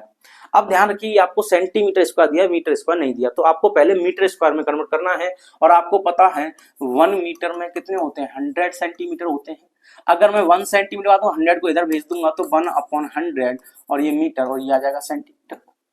अब मैं इसको ऐसे लिखता हूँ 1/2 की 1/10 की पावर 2 लिख सकता हूँ, और ये सेंटीमीटर के इक्वल हो जाएगा। बताइए इतना कर सकते हैं, यानी 100 को हमने इधर भेजा, 1/100 हो गया, इधर सेंटीमीटर अकेला बचा, और 1/100 को जब सॉल्व करूंगा तो इसको मैं 1/10 की पावर 2 लिख सकता हूँ, सेंटीमीटर आ जाएगा। अब जब मैं इसको ऊपर ले जाऊं तो क्या ये माइनस में हो जाएगा, बिल्कुल हो जाएगा। तो ये आ गया आपका 1 सेंटीमीटर। तो हम ये लिख सकते हैं कि 1 सेंटीमीटर का वैल्यू होता है 10 की पावर -2 मीटर होता है। बट यहाँ पे क्या दिया आपको, सेंटीमीटर स्क्वायर दिया है, तो गलती ना करें, स्क्वायर कर ले। तो बोथ साइड स्क्वायर करेंगे तो ये आ जाएगा 1 सेंटीमीटर स्क्वायर, इसका भी स्क्वायर करेंगे तो ये पावर 4 हो जाएगी, और ये आ जाएगा मीटर स्क्वायर। इन बातों को याद कर लीजिए, ये आपको हमेशा काम देगी। ठीक है, चलिए आप नोट करना चाहते हैं तो इसे नोट कर लीजिए, मैं यहाँ से अब हटा रहा हूँ। तो इस तरीके से इनको जरूर याद करें कि 1 सेंटीमीटर, सेंटीमीटर हटाना है 10 की पावर -2 लगाना है, मीटर में आ जाएगा, और सेंटीमीटर स्क्वायर हटाना है 10 की पावर -4 लगाना है, और किस में कन्वर्ट हो जाएगा, ये मीटर स्क्वायर में। तो यहाँ पर देखिए 100 एज इट इज रहेगा, सेंटीमीटर स्क्वायर की जगह मैं यहाँ लिख दूंगा 10 की पावर -4, और ये आ जाएगा आपका मीटर स्क्वायर। और इसको मैं ऐसे सॉल्व करता हूँ, ये 2 जीरो है, यहाँ पे माइनस का 4 है, तो 100 को हम ऐसे लिख सकते हैं, बताइए भाई, बिल्कुल लिख सकते हैं। तो यहाँ पे जो एरिया निकल के आएगा वो अब कितना आ गया, 2 जीरो कम हो जाएंगे तो 10 की पावर -2 मीटर स्क्वायर। एक्चुअल में ये देना ऐसा था, आपके लिए इजी हो जाता, बट क्वेश्चन थोड़ा सा घुमा दिया गया है आपको परेशान करने के लिए। बट आपको परेशान नहीं होना, इस तरीके से आपको कन्वर्ट करना है, ये आप याद रखें। तो यहाँ से अब मैं हटा रहा हूँ इसे। अब देखिए करना क्या है, आगे कह रहा है exerts pressure on the ground then calculate the pressure exerted by the boy on the ground। तो प्रेशर की वैल्यू आपको बतानी है। अब प्रेशर क्या होता है भाई, प्रेशर इज इक्वल होता है फोर्स अपॉन एरिया। क्या आपको क्वेश्चन में फोर्स गिवन है, कहीं नहीं गिवन, घबराइए मत। जमीन पे फोर्स लगा रहा है ना, पैर कहाँ है उसके, जमीन पर, हमारे भी जमीन पर रहते हैं, तो हम कितना फोर्स लगाते हैं। फोर्स का फॉर्मूला क्या होता है, F is equal M A होता है, बट ए कब यूज होता है, जब सरफेस पे हम क्या करते हैं, मोशन करते हैं। तो वो खड़ा हुआ है तो ए की जगह पे क्या आ जाएगा, जी लिखते हैं। तो यहाँ पे एफ की जगह बन जाएगा, एफ बराबर एम ए की जगह बन जाएगा F is equal to M G. याद रखना, एम ए की जगह ए जी, सॉरी ए की जगह जी लिख सकते हैं, तो एफ बराबर एम ए की जगह एम जी आ जाएगा, कंफ्यूज ना हो। तो एम जी अपॉन ए आ जाएगा, और यहाँ पर अब इसे क्या करेंगे, सॉल्व कर लेंगे। भाई m कितना गिवन है, तो p is equal to m की वैल्यू आपको दी है 50, g की वैल्यू कुछ गिवन है नहीं है, तो 10 मान लो या 9.8 लिख लो, आपकी मर्जी है। और एरिया कितना दिया है आपको, 10 की पावर -2 दिया है। ठीक है, इतना क्लियर खत्म। देखिए 50 जो दिया था केजी मास दिया है, ए की वैल्यू 10 की पावर -2 हो जाएगी, हो गया, और जी की वैल्यू 9.8 हो गया। तो प्रेशर निकालेंगे, ये आ जाएगा 50 मल्टीप्लाई, ये ऊपर जाएगा तो ये 100 हो जाएगा पूरा। अरे ठीक है, बिल्कुल ठीक है जी, ऊपर जाएगा प्लस का हो जाएगा। अगर नहीं समझ में आ रहा देखिए दोबारा कर देते हैं, चलिए कोई दिक्कत नहीं। यहाँ पे क्या करेंगे, दोबारा करेंगे तो P इज इक्वल 50 ऐसे ही रहने दीजिए, डेसिमल हटा दीजिए, 1 0 यहाँ बढ़ जाएगा, बिल्कुल बढ़ जाएगा, 98 यहाँ रहेगा, और ये जब ऊपर आएगा तो प्लस का हो जाएगा पावर 2, प्लस का पावर 2 होने का मतलब 100 लिख सकता हूं मैं, और अपॉन में 10 तो है ही है, 0 से 0 मर जाएगा। ठीक है, अब क्या करना है, 5 का इसमें मल्टीप्लाई करना है, तो ये 5 8 8 5 40 यानी 0 आ जाएगा, और कैरी कितना रहेगा 4, तो 9 5 49, ये 49 आ जाएगा, 1 0 1 0 ये 2 0 और आ जाएंगे। ठीक है, इस तरीके से आ जाएगा ये 49। क्या गड़बड़ हो गया, देखिए दोबारा मल्टीप्लाई करते हैं। यहाँ पे क्या करना है, प्रेशर का मल्टीप्लाई करेंगे तो ये आ जाएगा 50, और ये 10 है, ये 500 और 98 आ जाएगा। तो सीधा सीधा मैं 5 × 98 कर देता हूँ, और साथ में 2 0 आ जाएंगे। ठीक है, अब यहाँ पे करेंगे तो 8 5 40 यानी 0 आ जाएगा, 9 5 45 और 4 ये 49 होते हैं, 2 0 और लगा दीजिए, यानी सही था, न्यूटन पर मीटर स्क्वायर इसका आंसर आ जाएगा। और इसे हम किस में कन्वर्ट कर सकते हैं, पावर में कन्वर्ट कर सकते हैं। तो 49 मल्टीप्लाई, कितने जीरो है यहाँ पे 3 है, तो 10 की पावर 3 आ जाएगा प्रेशर, और यूनिट लगा देंगे न्यूटन पर मीटर स्क्वायर। तो दोनों ही आंसर सही है, ये भी लिखते हैं ये भी लिख लें, चाहो तो इसे डेसिमल में कन्वर्ट कर सकते हैं, इस तरीके से। इस क्वेश्चन में मेन चीज जो समझने की थी वो ये वाली थी, आपको ये कन्वर्ट करना आना चाहिए। आगे बात करते हैं, देखिए यहाँ पे एक और क्वेश्चन दिया है, इस क्वेश्चन को आप खुद से कीजिएगा, मैं आपको गिवन डाटा बता दे रहा हूँ कैसे कैसे गिवन है। तो देखिए यहाँ पे क्या क्या गिवन है, ये कह रहा है ए फोर्स ऑफ 400 न्यूटन, तो एफ की वैल्यू दी है 400 Newton, x on a surface of area 25 square centimetre. तो ये एरिया दिया है कितना, 25 स्क्वायर सेंटीमीटर, इसका मतलब ये है भाई 25 सेंटीमीटर स्क्वायर ऐसा लिखा जाएगा।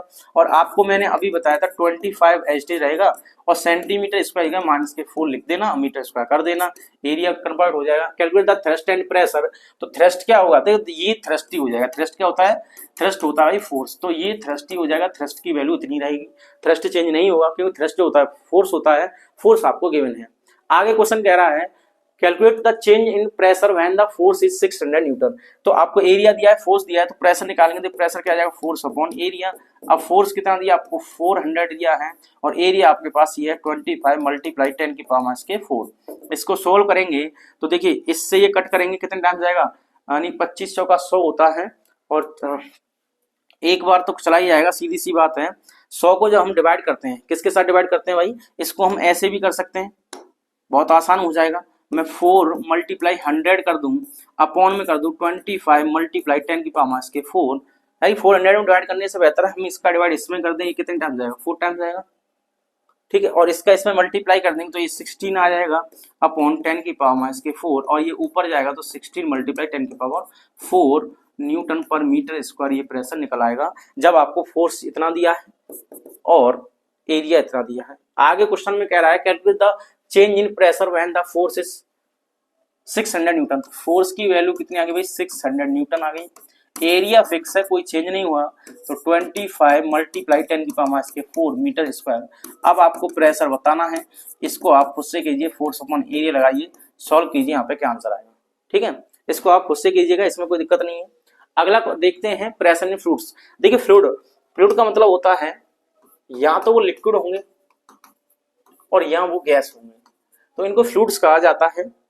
किसको, लिक्विड और गैस को फ्लूइड्स कहते हैं। अब आपसे पूछा क्या है, प्रेशर लगाते हैं, बिल्कुल लगाते हैं। तो प्रेशर लगाते हैं, उसका जो फॉर्मूला होता है P = होता है रो GH। इसको क्या पढ़ते हैं भाई, इसको रो करते हैं, क्या पढ़ते हैं, रो। तो रो है ये, रो GH है, G का मतलब समझते हैं एक्सेलरेशन ड्यू टू ग्रेविटी, और S का मतलब होता है हाइट। तो fluid pressure is the force exerted bye a fluid per unit area. तो प्रेशर का फॉर्मूला याद रखें हम, डेफिनेशन उसी से बन जाएगी, फोर्स पर यूनिट एरिया। क्या होता है, फोर्स पर यूनिट एरिया। अब यहाँ पे किसकी बात करें, फ्लूइड्स की करना है, तो fluids pressure is the force exerted bye a fluid per unit area. तो इस तरीके से पर यूनिट एरिया से आपको निकालना है। अब देखिए फॉर्मूला जो होता है P equal to rho G H होता है। रो क्या होता है यहाँ पे, डेंसिटी ऑफ फ्लूइड, यानी चाहे गैस हो चाहे लिक्विड हो उसकी डेंसिटी होगी। और डेंसिटी क्या होता है अभी आगे बताएंगे। वैसे डेंसिटी का फॉर्मूला जो होता है आपको बता दें यहीं पे, मास पर वॉल्यूम होता है। क्या होता है, मास पर वॉल्यूम होता है। जी आपको पता ही है। अब एच का मतलब हाइट होता है या डेप्थ कह सकते हैं, यानी जो फ्लूइड है उसके अंदर, यानी पानी मान लीजिए अभी, तो वाटर मान लीजिए वाटर के अंदर कितना जा रहे हैं, वाटर के ऊपर कितना जा रहे हैं, उसके हिसाब से ये प्रेशर इंक्रीज और डिक्रीज होता रहता है। अब बात करते हैं डेंसिटी की। डेंसिटी क्या होता है, मास पर वॉल्यूम, इसका फॉर्मूला होता है डेंसिटी का। यूनिट की बात कर लें तो देखिए यहाँ पर kg पर मीटर की पावर 3 आ जाएगा, और इसे हम लिख सकते हैं kg मीटर की पावर -3।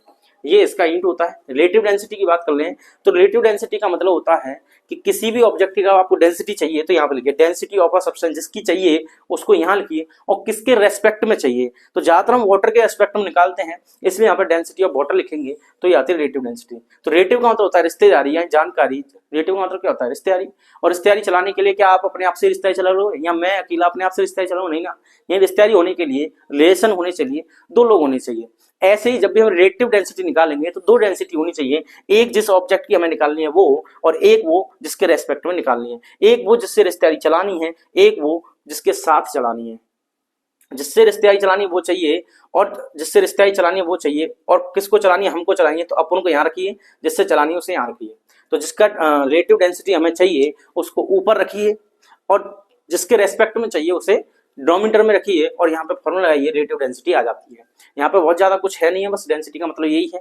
एक और चीज बता देता हूँ, जैसे मान लीजिए डेंसिटी और क्या करें, तो डेंसिटी का मतलब ये होता है, इसमें देखिए वॉल्यूम आ रहा है, तो जो कम जगह ऑक्यूपाइज करता है, जो लेस जगह को ऑक्यूपाइज करेगा उसका डेंसिटी ज्यादा होगा। जैसे मैं आपसे कह दूं आयरन, क्या कह दूं मैं, आयरन जो है 1 kg है, और एक में लिख देता हूं यहाँ पे कॉटन, कॉटन भी 1 kg है। अब आपसे बताना है कि इसमें डेंसिटी किसकी ज्यादा है। तो इसमें जब डेंसिटी की बात करेंगे तो density of iron is greater than density of किसकी भाई, कॉटन की। तो ये याद रखना। यानी देखिए यहाँ पे ये भी 1 kg है, ये भी 1 kg है, तो मास तो सेम है बट डेंसिटी इनकी डिफरेंट हो जाएंगी। क्यों, क्योंकि ये ऑक्यूपाई स्पेस की जब बात करेंगे तो आयरन कम जगह घेरेगा और कॉटन ज्यादा जगह घेरेगी। जो जगह कम घेरता है उसका जो है डेंसिटी क्या होता है, जगह कम घेरेगा तो डेंसिटी ज्यादा होगा, और जगह ज्यादा घेरेगा उसका डेंसिटी क्या होगा, ज्यादा होगा। ठीक है, याद रखना। आयरन का क्या है, आयरन क्या जगह कम घेरता है इसलिए डेंसिटी ज्यादा होती है, और कॉटन जगह ज्यादा घेरेगा इसलिए डेंसिटी उसकी कम होती है। बस इतनी सी कहानी है। आगे बात करते हैं वायोलेंट फोर्स की। बहुत इजी है, कुछ नहीं है। जैसे हम किसी वाटर में कोई भी ऑब्जेक्ट को गिराते हैं, वाटर में किसी चीज को गिराते हैं, तो वाटर के जो मॉलिक्यूल्स हैं, सरफेस पे जो मॉलिक्यूल्स हैं, अंदर भी जो मॉलिक्यूल्स हैं, वो अपवर्ड फोर्स लगाते हैं। क्या लगाते हैं, एक अपवर्ड फोर्स लगाते हैं। उस अपवर्ड फोर्स को हम वायोलेंट फोर्स कहते हैं। यहाँ लिखा whenever an object is immersed in a liquid, immersed का मतलब होता है डुबाना, its weight is acting downwards. यानी ऐसे मान लीजिए ये कोई यहाँ पर कोई बीकर है और इसमें जो है लिक्विड भरा है, कोई एक लिक्विड है वाटर मान लीजिए। अब यहाँ पे हमने इस ऑब्जेक्ट को यहाँ गिराया तो इसका जो mg है ये क्या है, फोर्स है, और ये क्या है, वेट है। तो वेट नीचे की तरफ आएगा, और ये जो है ये यहाँ पे अपवर्ड डायरेक्शन में एक फोर्स लगाएंगे। ये क्या है, अपवर्ड डायरेक्शन में एक फोर्स लगाएंगे। इस फोर्स को ही हम कहते हैं वायोलेंट फोर्स। तो ऑब्जेक्ट का फोर्स नीचे की तरफ और इसका फोर्स कहाँ आएगा, ऊपर की तरफ, याद रख लीजिएगा। और ये जो फोर्स होता है वायोलेंट फोर्स होता है, जो कोई भी फ्लूइड, कोई भी लिक्विड, कोई भी गैस, ठीक है ना, वो जो अपवर्ड डायरेक्शन में फोर्स लगाता है उसको कहते हैं वायोलेंट फोर्स। तो आगे देखिए इसे, weight is acting downward, downward मतलब वेट हमेशा नीचे की तरफ वर्क करता है, and the liquid exert an upward force, क्या करता है, अपवर्ड फोर्स, यानी ऊपर की तरफ फोर्स लगाएगा ऑन द ऑब्जेक्ट। तो ऑब्जेक्ट का वेट नीचे की तरफ, और यहाँ पे ये जो लगा है वाटर वगैरह या कोई लिक्विड या फ्लूइड है वो ऊपर की तरफ फोर्स लगाएगा। This upward force exerted by the liquid is known as buoyant force. तो ये ऊपर जो फोर्स लगता है लिक्विड की वजह से उसको हम वायोलेंट फोर्स कहते हैं। आगे बात करते हैं कि ऑब्जेक्ट कब तैरती है कब डूबती है, ये हमें देखना है। तो देखिए इसके दो कंडीशन है। ऑब्जेक्ट फ्लोट व्हेन, तो ऑब्जेक्ट फ्लोट, फ्लोट का मतलब होता है बहना, ठीक है, ये तैरना, सॉरी। तो ऑब्जेक्ट कब तैरती है, तो दो चीजें, यानी सीधा सीधी बात है, अगर आपने देखा है कि अगर कोई पत्थर है, पत्थर को हम पानी में डाल देते हैं, स्टोन को पानी डालें डूब जाता है, और वहीं पर एक प्लास्टिक की हल्की बॉल जो होती है जो डूबती नहीं, उसको हम डालेंगे तो डूबेगी नहीं। वहीं पर अगर मैं किसको डाल दूं, मान लीजिए कागज की नाव बनाकर हम पानी में डाल दें, कागज की यानी पेपर की बोट बनाकर हम पानी में डाल दें तो क्या डूबेगी, नहीं डूबेगी, ऊपर तैरती है। बट यहाँ पे छोटा सा पत्थर जो होता है वो डूब जाता है। आपने बहुत बड़े बड़े जो जहाज होते हैं वो समुद्र में नहीं डूबते हैं, बल्कि छोटा सा पत्थर डूब जाता है। ऐसा क्यों होता है, तो इसकी वजह जो होती है वायोलेंट फोर्स होता है और डेंसिटी भी होती है। दोनों कॉन्सेप्ट चलते हैं, जब कोई चीज डूबती है नहीं डूबती है उसका डिसीजन होता है। अब यहाँ पे फ्लोट की बात करते हैं तो देखिए दो चीजों की डेंसिटी देखी जाती है, रिलेटिव डेंसिटी देखी जाती है। अगर मान लीजिए वाटर की डेंसिटी ज्यादा है, किसकी, वाटर की डेंसिटी ज्यादा है और ऑब्जेक्ट जो डाली जा रही है उसकी डेंसिटी कम है, तो यहाँ पे देखिए density of water is greater than the density of object, यानी ऑब्जेक्ट की डेंसिटी से ऑब्जेक्ट की डेंसिटी, अगर वाटर की डेंसिटी ज्यादा है तो वाटर का वायुएंट फोर्स ज्यादा हो जाएगा, और वायुएंट फोर्स ज्यादा हो जाएगा तो वो गिरने वाले जो उसका वेट है उसका थोड़ा कम लगेगा उसके कंपेयर में, तो बेचारी ऊपर ही रह जाएगी। तो याद रखना ऑब्जेक्ट फ्लोट कब करती है, जब डेंसिटी ऑफ वाटर ज्यादा हो और डेंसिटी ऑफ ऑब्जेक्ट कैसा हो, कम हो। दूसरी कंडीशन में देखिए वायुएंट फोर्स ज्यादा हो, वेट ऑफ द ऑब्जेक्ट कैसा हो, कम हो। तो ये दो कंडीशन में फ्लोट करती है, याद रखेंगे इसी को। अगर वाटर का फोर्स, वाटर का डेंसिटी ज्यादा है और जो ऑब्जेक्ट डाल जाएगी उसका कैसा है, कम है, तो वो ऊपर रह जाएगी, डूबेगी नहीं। जैसे मैंने बताया वोट ऑफ पेपर, यानी कागज की जो नाव होती है वो तैरते हैं क्योंकि उसका जो डेंसिटी है वो वाटर की डेंसिटी से कम है।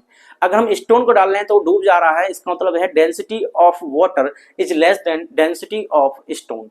तो पत्थर की डेंसिटी से वाटर की डेंसिटी कैसी होती है, कम होती है। कैसी होती है, कम होती है, और स्टोन की डेंसिटी ज्यादा होती है इसलिए डूब जाती है। तो यार जिसकी डेंसिटी ज्यादा वो डूब जाएगी और जिसकी डेंसिटी कम होगी वो तैर जाएगी। पानी की बात कर रहे हैं तो डेंसिटी ऑफ वाटर ज्यादा होगा, डेंसिटी ऑफ ऑब्जेक्ट से वो तैरेगी।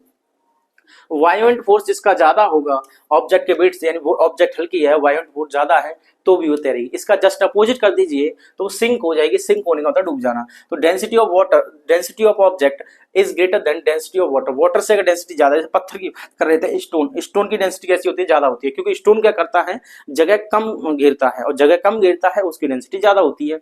तो यहाँ पे वाटर के कंपेयर में स्टोन क्या जगह कम घेरेगा, और जगह कम घेरेगा तो उसकी डेंसिटी ज्यादा हो जाएगी। तो डेंसिटी ऑफ ऑब्जेक्ट ज्यादा हो और डेंसिटी ऑफ वाटर कैसे हो, कम हो, तो यहाँ पे क्या हो, सिंक हो जाएगी, डूब जाएगी। वेट ऑफ ऑब्जेक्ट ज्यादा हो, वायुएंट फोर्स कम हो, तब भी क्या है, वो डूब जाएगी। नाइदर सिंक और नॉर फ्लोट की कंडीशन ये होती है। इस तरीके से आप देख सकते हैं, कोई दिक्कत नहीं है।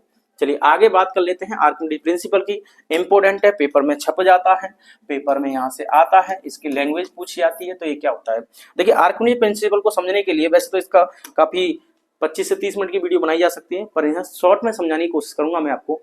जब भी हम पानी में अंदर जाते हैं, जैसे आपने स्विमिंग पूल में नहाया होगा कभी, या जो गाँव में ट्यूबवेल्स जो होती हैं वहां पर जाते हैं ट्यूबवेल्स पे, तो उसमें जो बना होता है नहाने के लिए, कुंडी जिन्हें कहते हैं, तो जब आप उसमें पानी के अंदर जब जाते हैं तो आप देखेंगे आपके जो वेट है वो आपको थोड़ा सा हल्का फील होगा।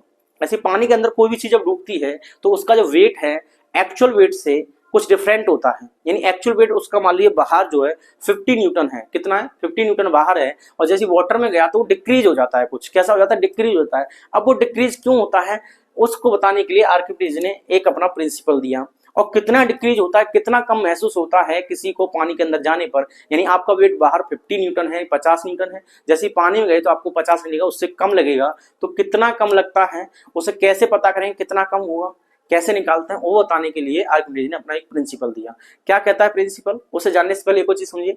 आर्किमिडीज ने जो प्रिंसिपल जब डिसाइड किया था तो हुआ ये था, ये अपने घर में बाथ टब में नहाने जा रहे थे, और बाथ टब जो पूरा पानी से पूरा लबालब भरा हुआ था, और जैसे ही उस पानी में नहाने के लिए उतरे तो पानी क्या है उस बाथ टब से बाहर आ गया।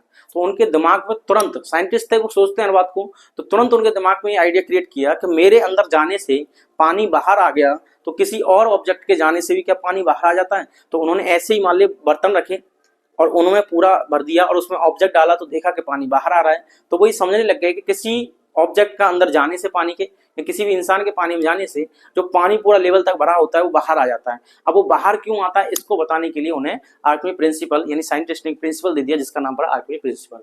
तो कितना पानी बाहर आता है उसे इन्होंने बता दिया कि जितना, जैसे इंसान कहाँ पे जाएगा, पानी के अंदर जाएगा, तो उसके वेट में जितनी कमी लगेगी, जैसे 50 न्यूटन अभी बता रहा था, 50 न्यूटन का अगर कोई इंसान अगर पानी में जाता है और उसको अपना वेट 45 न्यूटन लगता है अंदर जाने पर, कितना है, उसे अपेरेंट फोर्स, अपेरेंट वेट कहते हैं। तो अपेरेंट वेट है 45, एक्चुअल वेट कितना था 50 था, तो इनका जो डिफरेंस है 50, उतना ही 50 और 45 का जो डिफरेंस है 5, वो 5 न्यूटन वेट के बराबर ही पानी बाहर आ जाएगा। 5 न्यूटन वेट के बराबर पानी बाहर आ जाएगा, उसे हम कैलकुलेट करते हैं वॉल्यूम से। तो यहाँ पे देखिए when a body is emerged fully और पार्शियली, तो इमर्ज्ड का मतलब होता है डूब जाना यानी पानी में जाना, when a body is emerged fully और पार्शियली इन ए फ्लूइड। तो किसी भी फ्लूइड में कोई बॉडी फुली या पार्शियली क्या होती है, डूबी रहती है। It experience an upward force that is equal to the weight of the fluid displaced by it. यानी जो अपवर्ड फोर्स है, जिसे हम कह रहे हैं वायुवेंट फोर्स है, अपवर्ड फोर्स का मतलब क्या है यहाँ पे, वायुवेंट फोर्स है। तो ये जो फोर्स है, वायुवेंट फोर्स है, that is equal to the weight of the fluid displaced by it.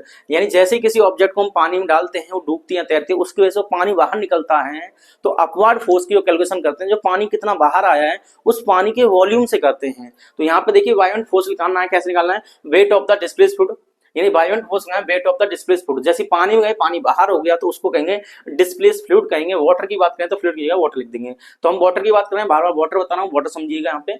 तो जैसे हम पानी में उतरेंगे और पानी पूरा भरा हुआ है, मान लीजिए आप किसी गिलास को पूरा भर लेना और उसमें पत्थर ला के डाल दें तो उसमें पानी बाहर आ जाएगा, और नीचे लगा देना प्लेट, तो प्लेट में कुछ पानी आ जाएगा। तो वो जो पानी है उस पानी को हम कहेंगे डिस्प्लेस्ड फ्लूइड कहेंगे, उस वाटर को क्या कहेंगे हम, डिस्प्लेस्ड क्या कहेंगे, वाटर कहेंगे। तो wait of the displaced water वो किसके इक्वल हो जाएगा, वायुवेंट फोर्स के बराबर हो जाएगा। और इसको कैसे निकालेंगे, फोर्स का फॉर्मूला क्या होता है, mg भाई, F इक्वल टू क्या होता है, mg होता है भाई, mg लिख दिया। अब mg होगा तो mg लिख दिया। अब आपको पता है डेंसिटी, अभी बताया था कि डेंसिटी का जो फॉर्मूला होता है क्या होता है, मास पर वॉल्यूम, क्या होता है, मास पर वॉल्यूम होता है। अगर मैं यहाँ से इसका मल्टीप्लाई कर दूं तो ये आ जाएगा डेंसिटी, क्या आ जाएगा, डेंसिटी मल्टीप्लाई वॉल्यूम, क्या आ जाएगा, डेंसिटी मल्टीप्लाई वॉल्यूम, किसके इक्वल हो जाएगा, मास के। तो हम यहाँ मास की जगह पे वॉल्यूम मल्टीप्लाई डेंसिटी लिख सकते हैं, वॉल्यूम मल्टीप्लाई डेंसिटी, ठीक है ना। इसको मल्टीप्लाई कर देंगे इधर, तो volume multiply density multiply with g. तो ये आ जाएगा, वॉल्यूम को लिखेंगे वी, डेंसिटी को लिख दिया है रो, और ये आ गया जी। तो वी रो जी, क्या लिख देंगे, वी रो जी, वी रो जी, ठीक है। तो वी रो जी का मीनिंग क्या हो गया, यहाँ पे वायुवेंट फोर्स से निकालेंगे कितना वॉल्यूम। जैसे ही आपने गिलास भरा, पानी से पत्थर डाल दिए, पानी बाहर आया प्लेट में, तो प्लेट में जो पानी आया उसका वॉल्यूम निकाल लेंगे, रो का मल्टीप्लाई कर देंगे, उसकी डेंसिटी कितनी है, और जी का मल्टीप्लाई कर देंगे 9.8 से, 9.8 से मल्टीप्लाई करें तो यहाँ पे वी रो जी की वैल्यू आ जाएगी, और इससे क्या है, वायुवेंट फोर्स निकल के आ जाएगा। बात समझ में, जैसे पानी में हम जब जाते हैं, वाटर में जब हम जाते हैं, तो हमारे जाने से हमारे शरीर जैसे अंदर जाएगा तो वो क्या करेगा, कुछ पानी को बाहर कर देगा, और जो वाटर बाहर आएगा उसका क्या करेंगे, वॉल्यूम निकाल लेंगे, और वॉल्यूम निकालने के बाद उसका रोजी से मल्टीप्लाई कर देंगे तो वायुवेंट फोर्स निकल आएगा, ठीक है। इस तरीके से यहाँ पे आर्किमिडीज प्रिंसिपल को हम समझ सकते हैं। और अपेरेंट वेट का क्या मतलब है, ऑब्जेक्ट्स वेट इन वाटर, ये वाटर के अंदर जो वेट होता है उसे कहते हैं अपेरेंट वेट। तो अपेरेंट वेट को निकालते कैसे, यहाँ पे देखिए डब्ल्यू अपेरेंट, APP का मतलब एप्लीकेशन नहीं है, फोन वाला, फेसबुक इंस्टाग्राम वाला एप्लीकेशन नहीं है, ये अपेरेंट वाला ऐप है। तो यहाँ पे WAP निकालेंगे तो डब्ल्यू एयर, यानी जो बाहर जितना था, जैसे बताया था 50 था, तो 50 माइनस वायुवेंट फोर्स जितना भी हो उसे माइनस कर देंगे, तो जो निकल के आएगा वो आपका अपेरेंट वेट हो जाएगा। और यहाँ पे निकाल लेंगे, देखिए एयर में कितना होता है, mg होता है, वायुवेंट फोर्स कैसा, ये अभी लिखा था इन्हें, वी रो जी लिखा था, तो वी रो जी लिख देंगे, तो mg मल्टीप्लाई वी रो जी कर देंगे, तो यहाँ से अपेरेंट वेट निकल के आ जाता है। आगे बात करते हैं इस प्रिंसिपल के कुछ एप्लीकेशंस की। तो यहाँ पे कौन कौन से एप्लीकेशन है, it is used in designing ship and submarine. तो शिप एंड सबमरीन पे ये क्या है, डिजाइन करने के लिए इस प्रिंसिपल का यूज किया जाता है। और आपका जो क्वेश्चन होता है कि जहाज क्यों नहीं डूबते हैं, जो शिप्स होते हैं वो समुद्र में क्यों नहीं डूबते हैं, तो इसकी वजह से आर्किमिडीज प्रिंसिपल की वजह से नहीं डूबते हैं। याद रखना इस चीज को। उसमें डेंसिटी और वायुवेंट फोर्स का कंसेप्ट लगता है। वो क्या करते हैं, जैसे ही वाटर में यानी सी वाटर में जैसे जो शिप्स हैं जाते हैं, तो वो अपना कुछ एरिया खुद से बना लेते हैं, उस वाटर को रिप्लेस कर देते हैं, और रिप्लेस कर देते हैं वो कंसेप्ट लगते हैं। और भी आगे देखिए इसमें application, it is used in lactometers. Lactometers जानते हैं ना, जो प्योरिटी को डिफाइन करता है, किसके मिल्क की प्योरिटी को नापने के लिए जो इंस्ट्रूमेंट यूज होता है उसको लैक्टोमीटर कहते हैं, which are use to determine the purity of a sample of milk. यानी मिल्क यानी दूध में जो पानी मिलाया जाता है उसको पता कौन करता है, लैक्टोमीटर। लैक्टोमीटर एक इंस्ट्रूमेंट होता है जो दूध की शुद्धता यानी प्योरिटी को पता करता है। Hydrometers use for the determining density of a liquid. तो किसी भी लिक्विड की डेंसिटी अगर पता करनी है तो वो हाइड्रोमीटर से पता करते हैं। Hot air values, hot air values देखे ना, ऊपर जो उड़ते रहते हैं, आपने देखा रंग बिरंगे टाइप के होते हैं, तो वो क्यों उड़ते हैं, वो भी आर्किमिडीज प्रिंसिपल पे क्या करते हैं, आर्किमिडीज प्रिंसिपल पर बेस्ड है। तो यहाँ पे देख सकते हैं hot air balloons float because the hot air inside the balloon. ये बैलून के अंदर जो होती है, आग लगी होती है, उसकी वजह से हॉट एयर होती है। और हॉट एयर कैसे हो जाएगी, हल्की हो जाएगी। जो चीज जलती है, ये क्वेश्चन पूछा था कि फॉग यानी धुआं, धुआं हमेशा ऊपर क्यों जाता है, क्योंकि जो धुआं जो होता है, फॉग जो होता है, उसके पार्टिकल्स होते हैं, उसके मॉलिक्यूल्स होते हैं, वो एयर मॉलिक्यूल से लाइट होते हैं यानी हल्के होते हैं, इसलिए वो ऊपर जाते हैं, क्योंकि उन पर ग्रेविटेशनल फोर्स कम लगता है और वो ऊपर चले जाते हैं। लेकिन एयर की अगर बात करें तो एयर के जो मॉलिक्यूल्स होते हैं वो धुएं यानी फॉग के कंपेयर में कैसे होते हैं, थोड़े हैवी होते हैं। और हैवी होते हैं तो सीधी सी बात है, उन पे जो ग्रेविटेशनल फोर्स अर्थ के द्वारा ज्यादा लगेगा, इसलिए वो यहाँ पे नीचे रहते हैं। इनसाइड में जो था क्या था, देखिए the hot air inside them is less dense, यानी जो एयर जब भी किसी को हम गर्म कर देते हैं तो गर्म करने से क्या है, उसकी काइनेटिक एनर्जी बढ़ जाती है, मॉलिक्यूल्स को दूर दूर हो जाते हैं और स्पेस दूर होता है, तो सीधी सी बात जगह ज्यादा करेगा। पहले ये पास पास थे मेरे हाथ, अब इनको मान लीजिए मॉलिक्यूल है ये भी है, ये भी पास पास है, ये चिपके हुए हैं, तो जगह कम घेरेंगे। अब इनके क्या हीट कर दिया तो मॉलिक्यूल एक इधर चला गया, एक इधर, अब जगह ज्यादा हुई, अब जगह ज्यादा हुई तो जगह ज्यादा ऑक्यूपाई करेंगे, और ज्यादा ऑक्यूपाई करेंगे डेंसिटी कैसे हुई कम, और जब ये ठंडे थे यानी इन्हें गर्म नहीं किया गया तो डेंसिटी कैसी थी ज्यादा, तो डेंसिटी ज्यादा हो जाती है जब ठंडा होता है, गर्म कर दिया एयर को, हॉट एयर बैलून में क्या होता है, अंदर जो हवा होती है वो गर्म होती है, और गर्म होती है तो कैसा होगा, डेंसिटी कम हो जाएगी, तो यहाँ पे वही लिखा है less dense then the surrounding cooler air, और आसपास जो हवा है वो कैसी है बताइए, डेंस की जगह यहाँ पे तो लेस डेंस है, यहाँ पे क्या जाएगी मोर डेंस हो जाएगी, making the buoyant force greater than the values weight, तो वैल्यूज के वेट से ये क्या करती है, ग्रेटर कर देती है वाइट फोर्स को, इस वजह से वो वहां पे क्या है ऊपर उड़ते रहते हैं। तो यहाँ पर ये चैप्टर आपका फिनिश होता है ग्रेविटेशन क्लास 9 साइंस का वन शॉट रिवीजन। तो आपको वीडियो कैसी लगी आप हमें कमेंट करके बताएं, और किसी भी टॉपिक या किसी भी न्यूमेरिकल में आपको दिक्कत आ रही है तो आप हमें कमेंट कर दें, उसको हम अलग से बनाकर आपके लिए अपलोड कर देंगे। तो इस वीडियो में इतना ही, खत्म करते हैं यहीं पे, मिलते हैं नेक्स्ट वीडियो में, पढ़ते रहिए मुस्कुराते रहिए। जय हिंद दोस्तों।